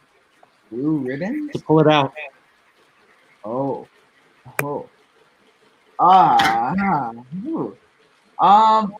think the first engine I ever got with blue ribbons. Making me think. I think the first engine I had ever gotten with blue ribbons probably was the Royals. I had. It's technically my grandpa's. It was his Northern Pacific GP9, but I had graciously picked it up from him after he won it as a door prize, and I took it home, and I have taken care of it ever since. George Woodrick won it. Yeah, that was probably the first engine I ever remember just like doing those ribbons on. But I think my very first engine with blue ribbons had to be my Century Club Limited Demonstrator Trainmaster. And that's in the other room. But that was my probably my very first engine of like real value. And that engine, man, I love that engine a lot. That was made before the Legacy became popular, so it's all TMCC, but it's got a bunch of the features that a lot of the Legacy engines don't have, which is real nice. But yeah, that was probably the first engine I got with blue ribbons. And yeah, that's got to be yeah. What about you, Johnny? For me, the first blue ribbon engine I had. All right. It has to be that Legacy Burke that's on the layout right now. The only reason I don't say the S3 is because the S3 was a secondhand buy. and I nearly had a heart attack when the thing showed. I opened up the box because instead of being wrapped up in those nice Lionel wrapping paper and those blue ribbons, it was wrapped in toilet paper. So headlight was bent, Mars light was bent, XYZ. So the first ever Lionel engine I bought brand new, or at least nice in the box, was that Burke. And I felt, I guess it was the feeling of accomplishment because it was the first higher end engine I bought on my own with my own money. And also it was like, I'm an adult. I can buy whatever I want now. Yes, I don't have to wait for my mom and dad to buy me a specific engine. So it was a liberating feeling. So that's why I love this thing so much. And which was the engine that the headlight was bent and stuff like that? What? Which one? Which engine was the one that was wrapped in through it? Don't remember. Also, because I'm gonna actually move over here. I'm gonna turn the engines down a little bit so I can hear you guys. What engine are you asking about? That I had to do what now? The one that was wrapped in toilet paper. Oh, the one that was wrapped in toilet paper. That's actually two of them. It'll be the S3 and the UP Challenger that I have. That's under the layout right now. So I don't know if you can see that down here, but there's a Challenger on the layout there. It's a Line Master one. That was also wrapped in toilet paper. So most of my engines came either, what was it, the F3s I got recently? Those were wrapped in 2 Home Depot boxes that were MacGyvered together. It made Tim cry when I showed him a picture of it when it arrived. Or they just didn't, they toilet paper, MacGyvered boxes, or no box at all. So a lot of my secondhand stuff, it was at the will of the UPS delivery driver. Yeah, we've got a story about MacGyvered boxes. Actually, when we got the Vision Line Big Boy, that showed up. I was expecting it to show up in a, I don't know, some sort of box, and it came up in a chainsaw box. Chainsaw box and probably about miles of bubble wrap. But yeah, that was kind of a scare opening that. Well, at least we were able to fix everything, but yeah. And BK, he was asking what our favorite engine was, or what our first engine with blue ribbons was. If it was favorite engine with blue ribbons, probably the Tab 4, yes. If you guys don't mind, I'm going to quickly get everything shut down so I can go back to focusing on chatting with you guys. So I'm just going to pop off for about 2 minutes. Alrighty then, I'll be back, guys. Thomas Fan says, DFW Trains, where'd you get the idea to do a train music video? Well, well, that one kind of came from me. Yeah. When I was growing up, I loved that song that I made that train video too. And I heard it on the another YouTube video that I was watching. I was like, I want to make a music video to that. So I did. So hold on a second, Brian. Can you hear us over there where you're at? Yep. All right. Well, cool. Looks like you got some awesome trains running on your layout there. So why don't you tell us what you got? So we got the S1, which is very unprototypically pulling my rendition of the main passenger train that came through my area of the Buffalo Day Express.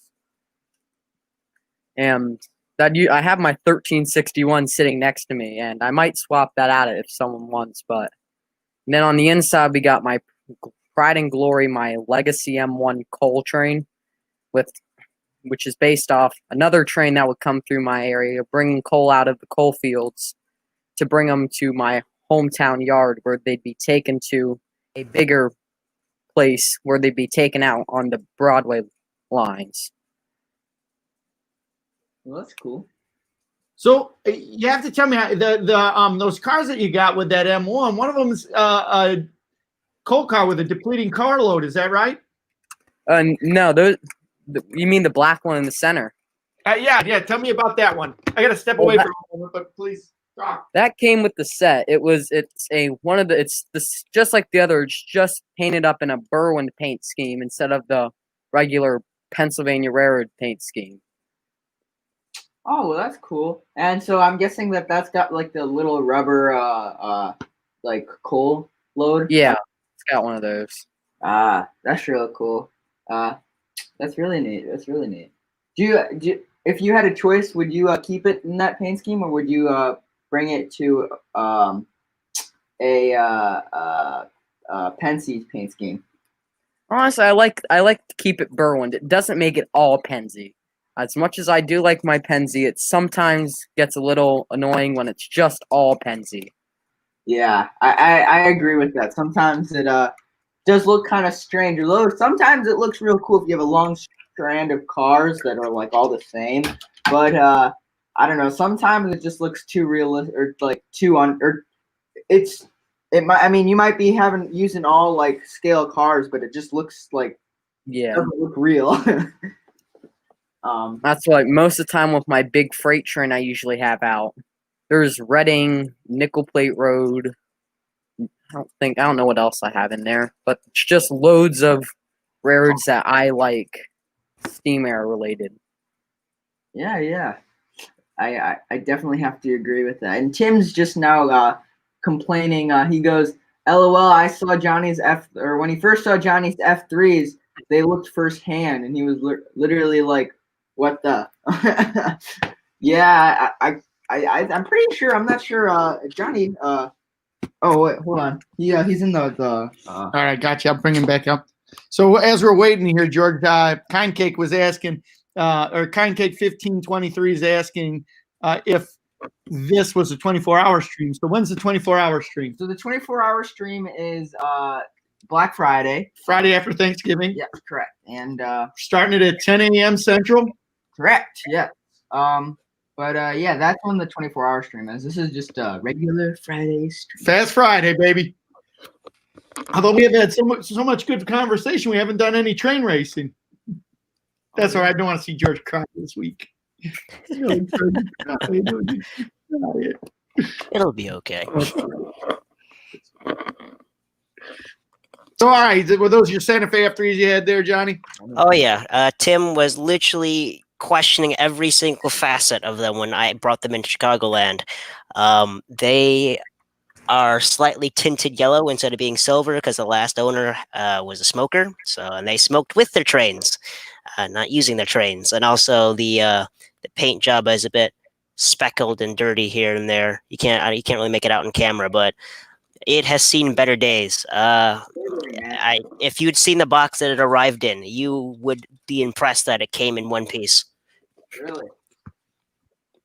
It was literally 2 Home Depot boxes duct taped together with a assortment of packing peanuts and hope.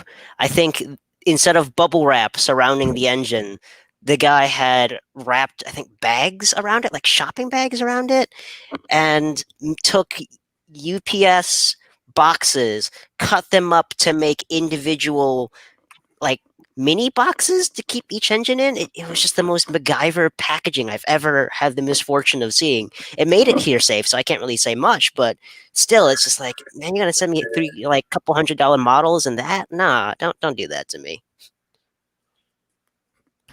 Yeah, that's crazy. That's crazy. It's always weird when you get a box or you order something and you never know what you're gonna get, huh? eBay is its own monster. For sure. Brian, have you ever gotten any trains on anybody on the stream here? What's ever got any crazy eBay purchases? Well, that TMC CM1, I have a feeling that came from a hardware store, not a train seller, because I was looking on it after I bought it. All there were like brand new tools and loads of it. And there not a single other train related item. I kind of was like, okay, maybe I'll come out fine. It worked for the most part. The only thing that used to not work is the smoke unit, which is devastating to me because I love my smoke units. But yeah. You tried to repair it, did you? You're pretty good at repairing trains. I know that you're always on the Discord giving advice on how to repair them. I try my best. It doesn't always come out as I plan, but sometimes it can't get much worse and you just got to go for it. Gotcha. So just out of curiosity, as we're rolling through the live stream here tonight, how many people on the live stream here? And if I can see if you could just type in me if it's the case, just out of curiosity. On the stream right now, type me if you would consider yourself a Gen 3 train guy. And I say Gen 3 being someone like, all right, so I'm I'm putting this out there. I'm 47 years old. Yep. Hard to believe. I know I look like 26, but I'm 47 years old. So my dad, we're the ones that grew up when trains were the bee's knees. That was the main toy to have was trains. I always call them the Gen 1 guys. And I'm the Gen 2. I'm Gen 2 in the fact that some of us picked up our trains and picked up the love of the hobby from the Gen 1 guys, but there are less of us, a lot less of us. And then trains were never the big hobby there. And then you guys, the guys that I have here on the stream, and it's a wide generation, a wide gap, but kind of like the ones that would be the children of the Gen 2, the Gen 3 train guys. So I want to see how many people here, if you can say, if you can type in the chat me or that I'm a Gen 3 or something like that. I want to see how many here are Gen 3 guys. Cross anchors, I'm afraid that 45 will make you Gen 3 at heart, but I'm afraid if I'm Gen 2 and you're a little bit younger than me, we're Gen 2. High five to Gen 2. We might be the only Gen 2 guy here. All right, so let's see. We got Gen 3's in the house. We got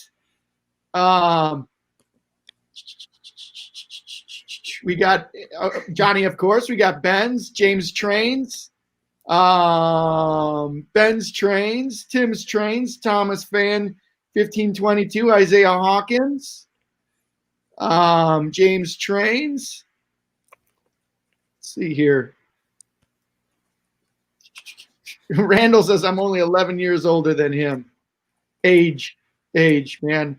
I know I look like I'm 22, but all right. So let's see here. Andy Ambrose says, "Oh dear, I'm Gen 1. I would appear." Andy, so it's not an age. It's not an age. It's kind of a concept. So Andy, if you were around when trains were the main toy, when they were the bee's knees, then I would say that you're Gen 1. And trains weren't the main toy. I'm kind of like Gen 1 in video games. Yeah. Everybody's like, what? So it doesn't necessarily have to do with age as much as like where you're at in all of this. So, so all right, let's see here. We got I lost track here. Iron Fox Gen 3, Ben's Trains, he's Gen 3. Andy Ambrose says Gen 1. Isaiah Hawkins says if you count the 20s age round, again, I'm not saying it's got to do with a bright line number. It's just where trains come in your life. Let's see here. Have Boosties Gen 2. Thomas Fan Gen 3. Cross Anchor says Gen 2 brother. All right, so we got some Gen 2s in the house. Very low representation by us Gen 2s, George. Yeah. It is true. Very true. Robert Cersei's Gen 2. Lambo. Good to see you, Lambo. Lambo says he's Andy says in his defense he hasn't grown up there yet. I love that. Lambo's 59. I would say he's right there in the border, or he's probably borderline Gen 1, Gen 2. Let's see here. Randall Ellison says I'm 36, but some days I feel like I'm 136. Dang. The Cross Anchors makes a really good point here. He says if you've ever heard bee's knees before, then you're not Gen 3. What's that? Bee's knees. It's like something that's really cool. It's the bee's knees. Oh, yeah. See, The reluctant, yeah. I get that a lot from George. I think what he. All right. I think what he meant to say is then you are not. James Trains is Gen 4. 716 Rail Fan, Gen 3. Oh, that's true. Bilko says he's Gen 1.5. He is. Yes, he is. Tim Lewis in the house says, good evening, George and Wally. Getting old ain't for sissies. I can attest to that one. I'm at the cusp of getting old. You know, us people who are 22 years old or 26, just about old enough to drink iced tea. All right. So Getting old ain't for sissies, but that's right. Hey, Stephanie, hello from France. Hello, Bonjour. Bonjour, exactly. Steven. So you're going to have to give us some pronunciation lessons, some French pronunciation lessons. Johnny, you're pretty good at French. You said Oh, no, both goodness. first, at least. Come on. Come on. Well, welcome from France, Mr. Orlek. Welcome. I'm so glad that you joined us this evening. I think you might be the first person from France to join us. I think we had one more person early on though. He was a train driver. Oh, that's right. No, he was from Germany. Oh, was he? Yep. Ah. Yep. So Chris Lambert says the only person older than me is Grandpa. Grandpa is OG George is getting up there. We just had a birthday for OG George. That's right. Anyone want to guess OG George? OG George's age? I was gonna say, you want to guess his name?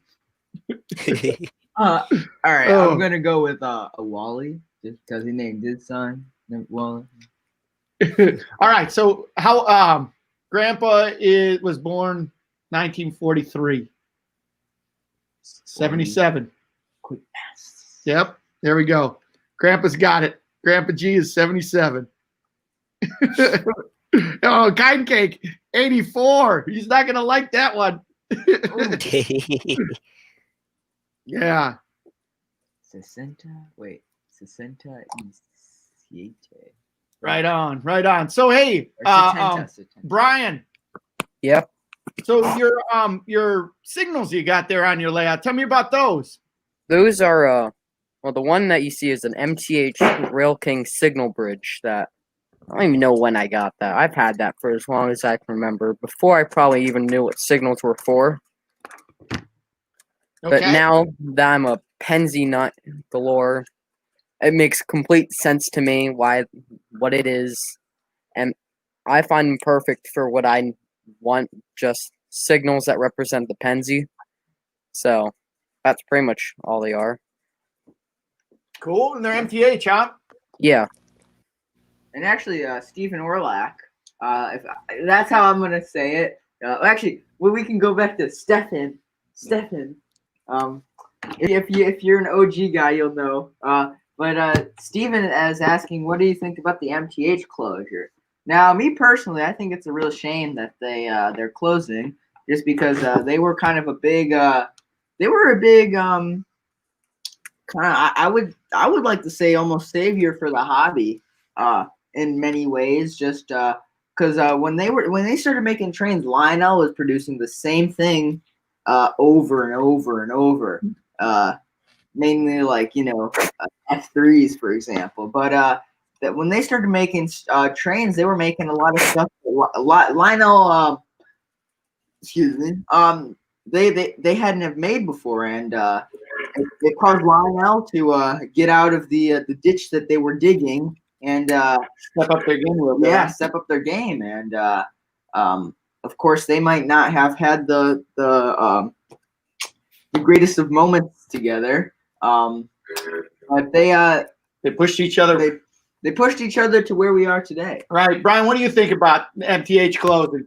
It's a bummer, obviously, but I've been a big MTH fan my entire life. I didn't really get into MTH Lionel, and I didn't get into Lionel until my first York, where I got a legacy base. And I've been a big DCF fan. It's just, it might be a little harder to deal with at first, but once you get used to it, it's very nice. Like, you have everything you would want on a command system. Like, you can run conventional and right off the base. You don't need to buy any extensions or anything. And most importantly, I love that you can run even legacy stuff off your TIU. That Lionel doesn't necessarily intend on doing that anytime soon, but they just really gave Lionel a run for their money. And if you ever think about it, if MTH was never really came around, we might not have TMCC, Legacy, and all this nice stuff we have now that we never really consider O scale probably wouldn't even be like a real big thing if you think about it, because Yeah. Lionel wasn't doing too well in terms of sales, if I'm not mistaken, around that time. But yeah, I have to agree with you. We have both the Lionel, the TIU, and the Lionel Legacy base, and I honestly like the TIU 1,000 times better than the Legacy base. Now we use the Legacy a lot more just because that's what we have. But I think it's amazing on all the cool things you can do with the TIU, including run TMCC and Legacy engines.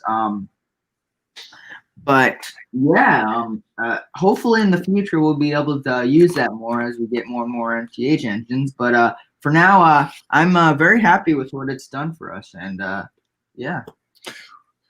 What do you, Johnny? What do you think that MTH clothing is going to do for do to the hobby, or if anything at all?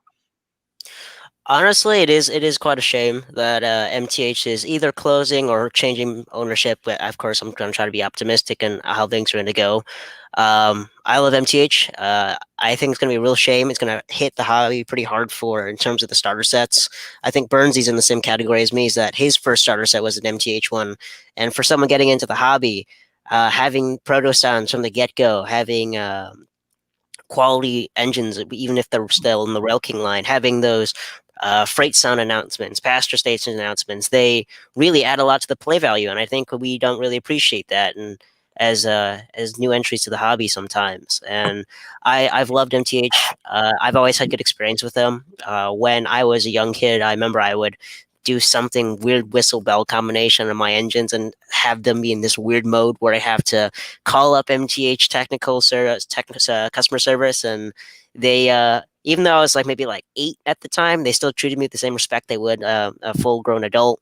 And even when they're like, hey, just put the phone kind of near the engine so we can hear the bell whistle combination, when I put it directly next to the speaker and probably deafen that poor technician, they still treated me with respect. And I think last year, my first engine, the Daylight, when the tether cut out, I I didn't know what to do. I didn't know what part to order, so I gave them a ring up, and they were busy at the time, but they called me the next day, gave me a recommendation for what parts I should get, uh, how I can get them, and they were just brilliant every time I deal with their customer service. And with I don't mean to be negative with how people's impression of Lionel's customer service department is coming off nowadays. It's something we should really appreciate, having that quality customer service, because it's nice to have someone on the other end of the line who's willing to help you out and to give you that quality.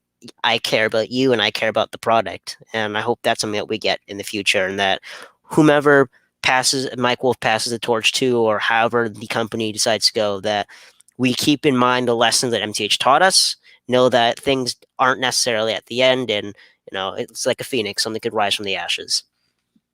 Yeah. Well, we've ruled out one person who's not going to buy MTH. MTH.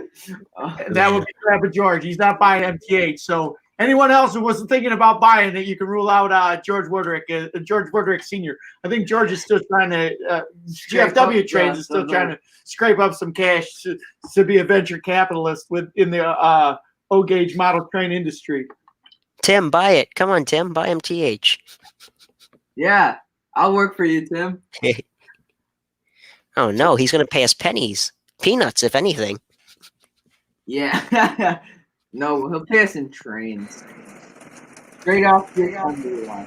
You can hold his brick ransom until he gives you a paycheck. There you go. Yeah, but going off with what Steven says about he likes to run conventional sometimes with Weaver or Williams engines, and that is kind of the beauty of TIU, is you can run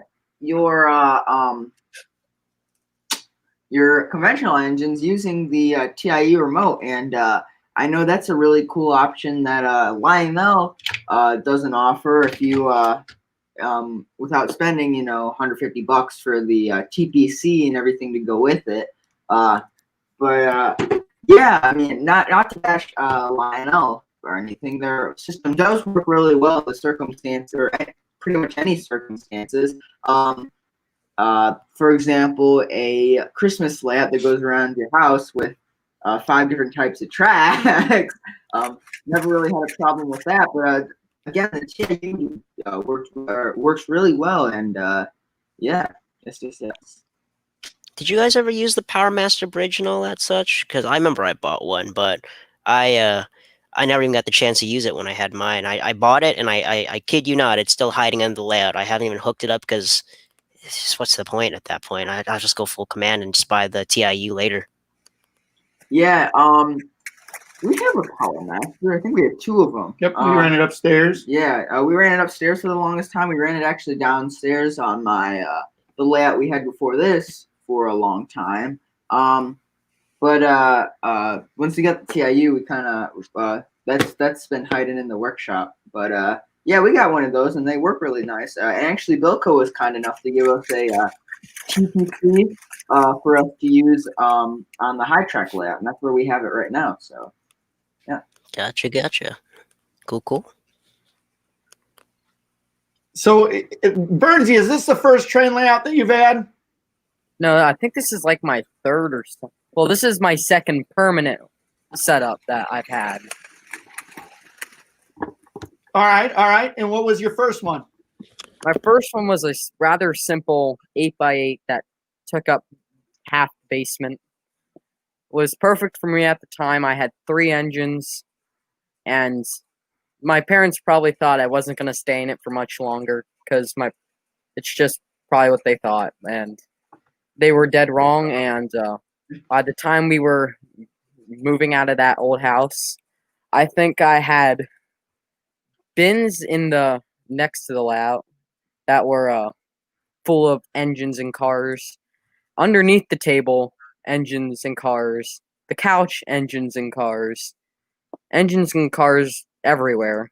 And even here, there's still engines and cars everywhere under the layout. And yeah, this layout is definitely a much bigger improvement over the old one. As much as I miss the old one because it had all these accessories and stuff on it, but yeah. Space. Cool. Well, I want to ask you that same question real quick, John. But before I do, Johnny, some interesting comments coming up on the stream. So Mr. Orlak from France here said that he worked with Mike Wolf. That's pretty interesting, isn't it? Yeah, it's actually really cool. Yeah, on French and British models, drawings, versions, and data for the 231E, the SNCF, the LMS Duchess, and the LMS Coaches. Very cool. It's really an honor then that you're coming on the stream and joining us today. I think that is pretty neat. And I like his insight that he says here. He says it was big work and not simple to work with a Korean factory. Mike Wolf didn't listen to counsel, and he thought that Europe was like the USA. Well, that can happen. That cultural difference. So, and Bilko, before I get into Bilko, is wondering which version of the Power Masters you have, because one is rated for 135 watts, and the second issue is rated for 180 watts. Do you know? Don't know. I'm gonna take that as a don't know.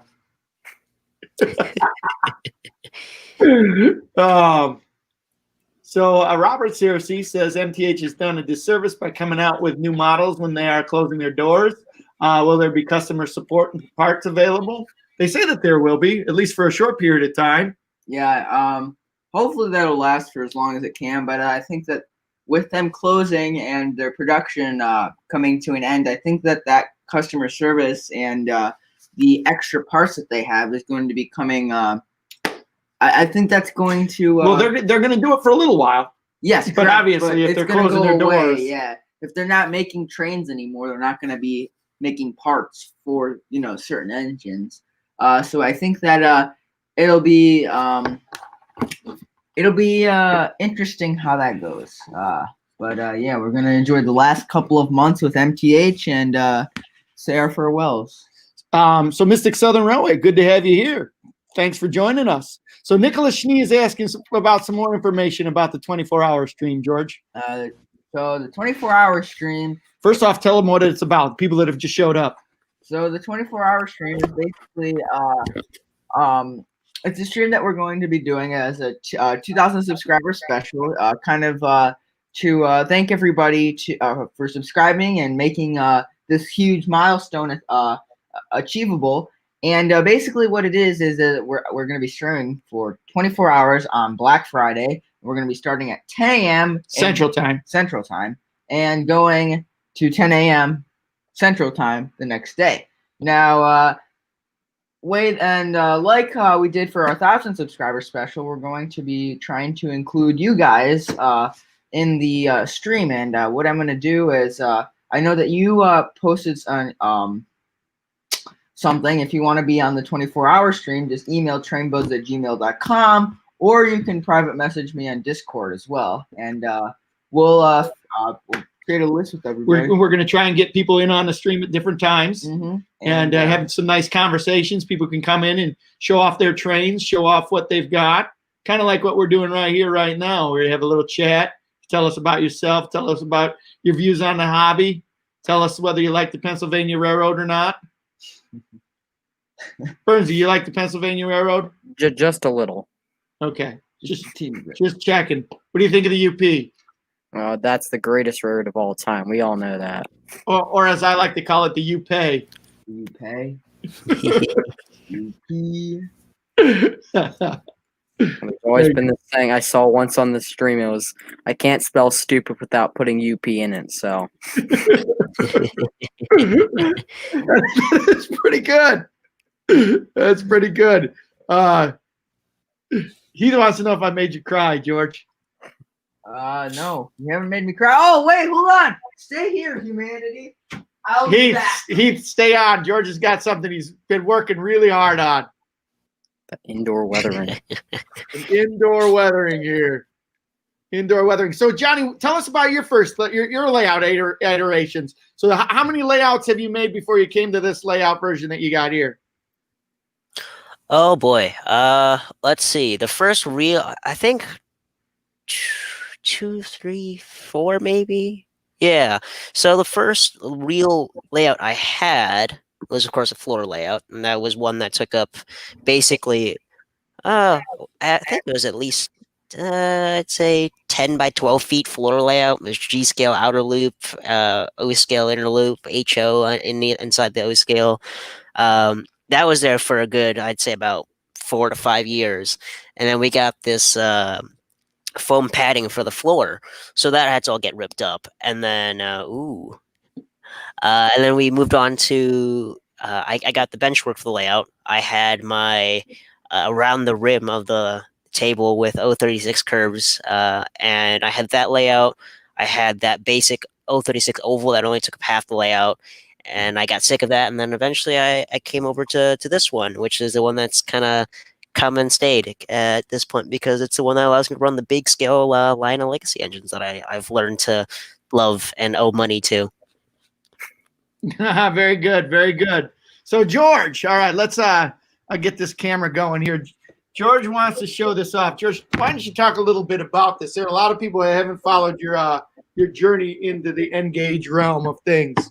So, I think a long time ago, I was at a train show, and there's a guy selling a bunch of N-Gage stuff, and I knew about it, but I was kind of younger, and I kind of took a fascination to it just because it was N-Gage, and I don't know, somebody was selling it, and later at the show he gave it all to me, and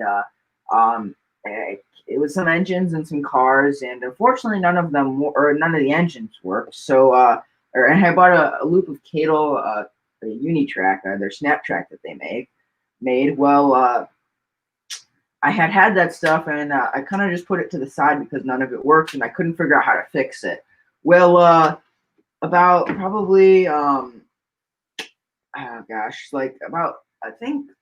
my birthday, I had asked for a Kato starter set, and I asked for the Kato, or actually I didn't ask for the Kato starter set, but from my friends and family, I had gotten Amazon gift cards, and I bought a Kato starter set with it. And also I had purchased a T-Track module. Well, actually I got this from my aunt, and I got the turf from my sister and the ballast from my mom, and she also gave me the switch too. But yeah, so I started building it, and I kind of got figured out the wiring part, which I've kind of put aside still. But I've been working on the scenery, so it's probably about like 80% done right now. I've got a lot of the ballast done. The only parts that I need to ballast are this main part over here, and well, that's it. And then I have to wire it, and then it's pretty much done. But yeah, this is the updated state of it. It looks a lot better on the camera than it does in person. But it's my first attempt at actually like using this turf stuff to scenic it and stuff like that. So yeah, this is kind of what it's supposed to look like. Still, Sorry. that's all right.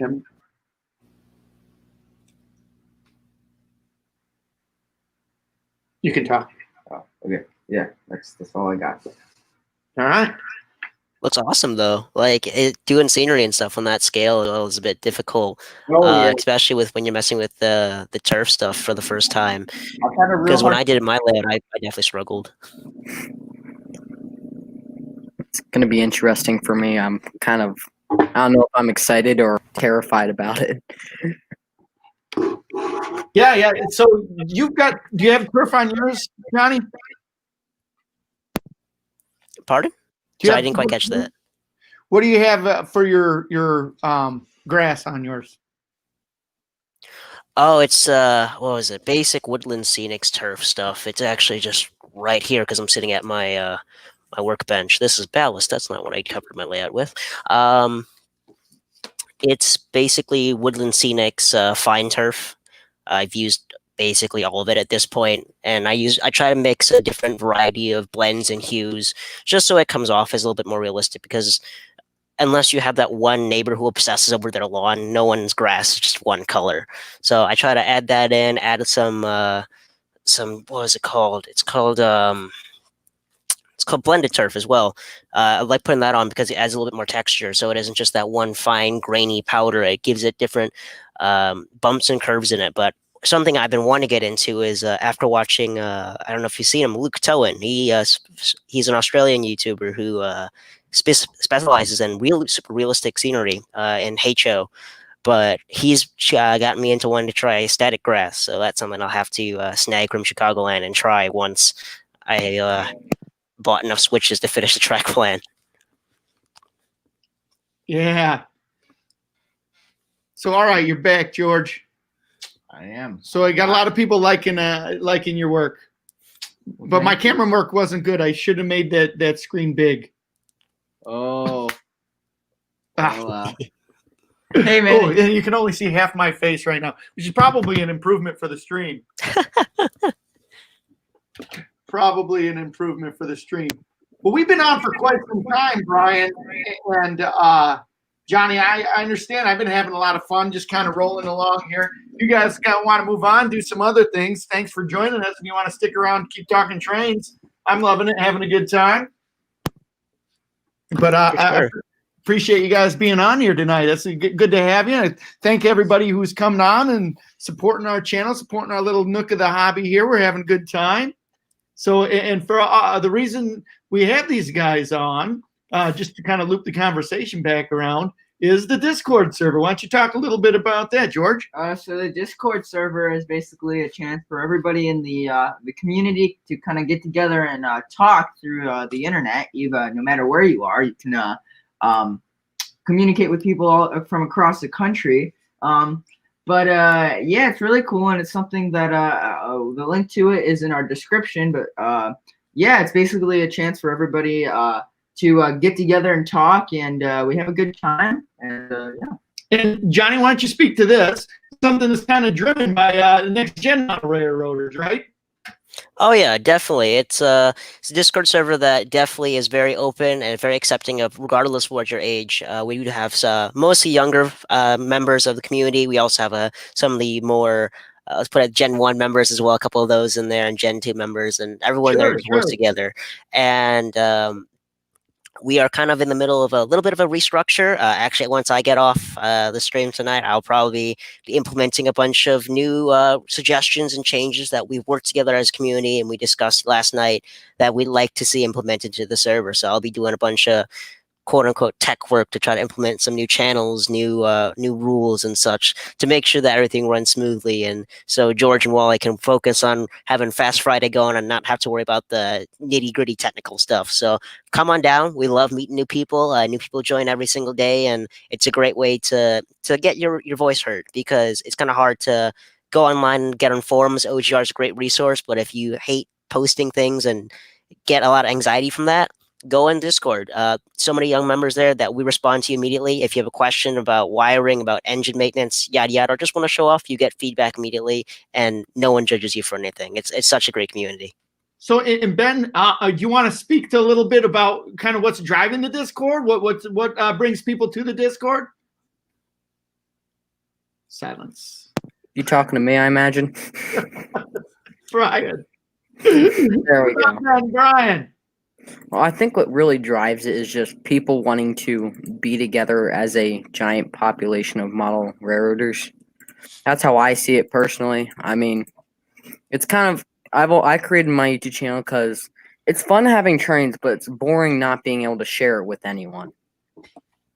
It's just, and when I saw the Discord, I was thrilled because I could finally share something I liked with other people. I think one big thing about the train hobby is if you're a modelist or like a train modelist, you sure love to show off your stuff. Oh yeah, for sure. I found that out. And actually I am a very I love showing off our stuff a lot as well. But yeah. Same here. So one of the things that is brought up here, it kind of tongue in cheek, but I want you guys all to speak to it if you wouldn't mind. Fred is saying tongue in cheek, isn't it illegal to be under 13 on Discord? Yeah, when you sign up, I think they ask you if you're over 13. So how about over 71? That's what I was thinking. All right.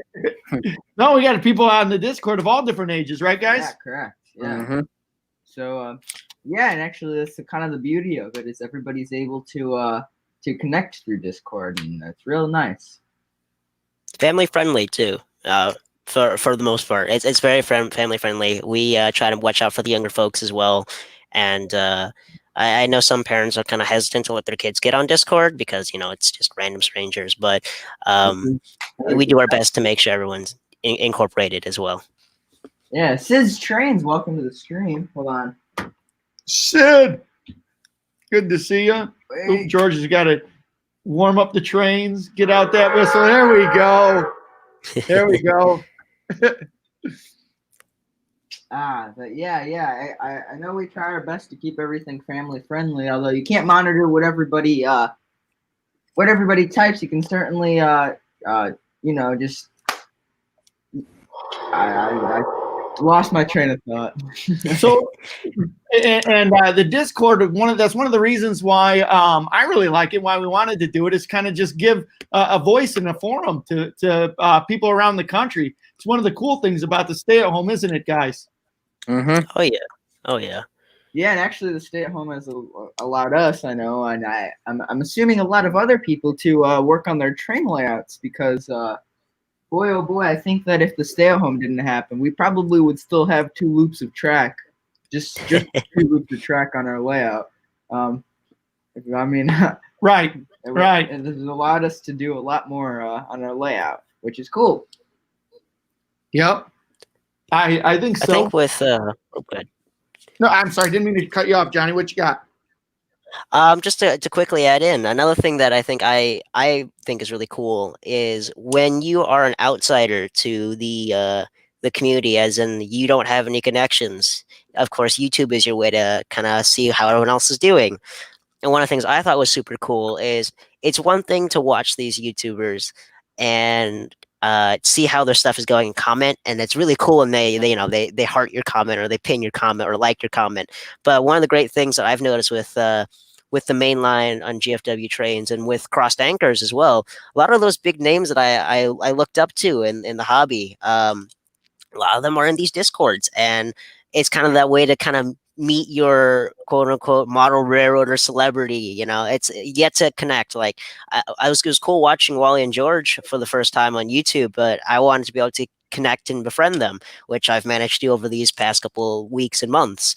And it's awesome to go from, hey, those guys are really cool with their stream, to be here chatting with them and helping them out with their Discord server. If you want to have that X level of involvement in the community, join the server, talk to people. You'll make friends real quick. For sure. I think so. I think so. Yeah, that's very true, actually.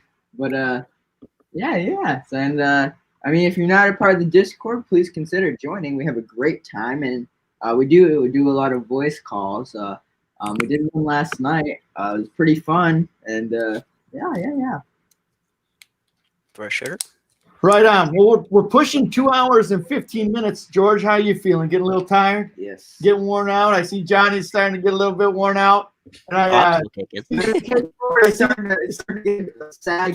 Brian's still looking like a train up there. I never sleep. Never sleep. Never sleep. Well, listen, I suppose what we'll be doing is we'll wrap up the stream here a little bit. And thank everybody for coming in and hanging out with us on Fast Friday. It's been great fun talking. Brian, cool to have you. One of the first times I've ever had the opportunity to chat with you. I know that we've had correspondence back and forth a lot on the Discord, but nice to have you on here and chat more, and appreciate all you do for growing the hobby on the Gen 3 end of things. And Johnny, good to see you. We've talked many times about this, but can't wait till the stay at home is, or not necessarily the stay at home, but we start having some less restrictions, because we've got a lot of neat things, train things around here that we can share with, and good stuff. George, Oh, for sure. go to bed. No, and thanks everybody for coming on the stream here. It's been really cool. But 2,000 subscribers, George. Isn't that pretty cool to think about? 2,000 subscribers.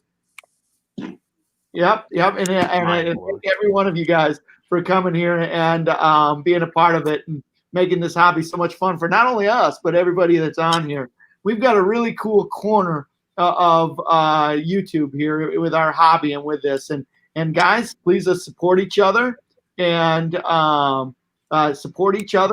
enjoy each other's company. Like I said, there's some really good ways to do it. Support each other on YouTube. We're trying to not only take the YouTube, but we're trying to get that into a communicative group. We've got a couple of Discord channels. We've got ours down below, but there's some other people on there that on our Discord channels that have their Discords too, like cross anchors and everything. So support them that way. But let's try and get together. Let's try and grow the hobby.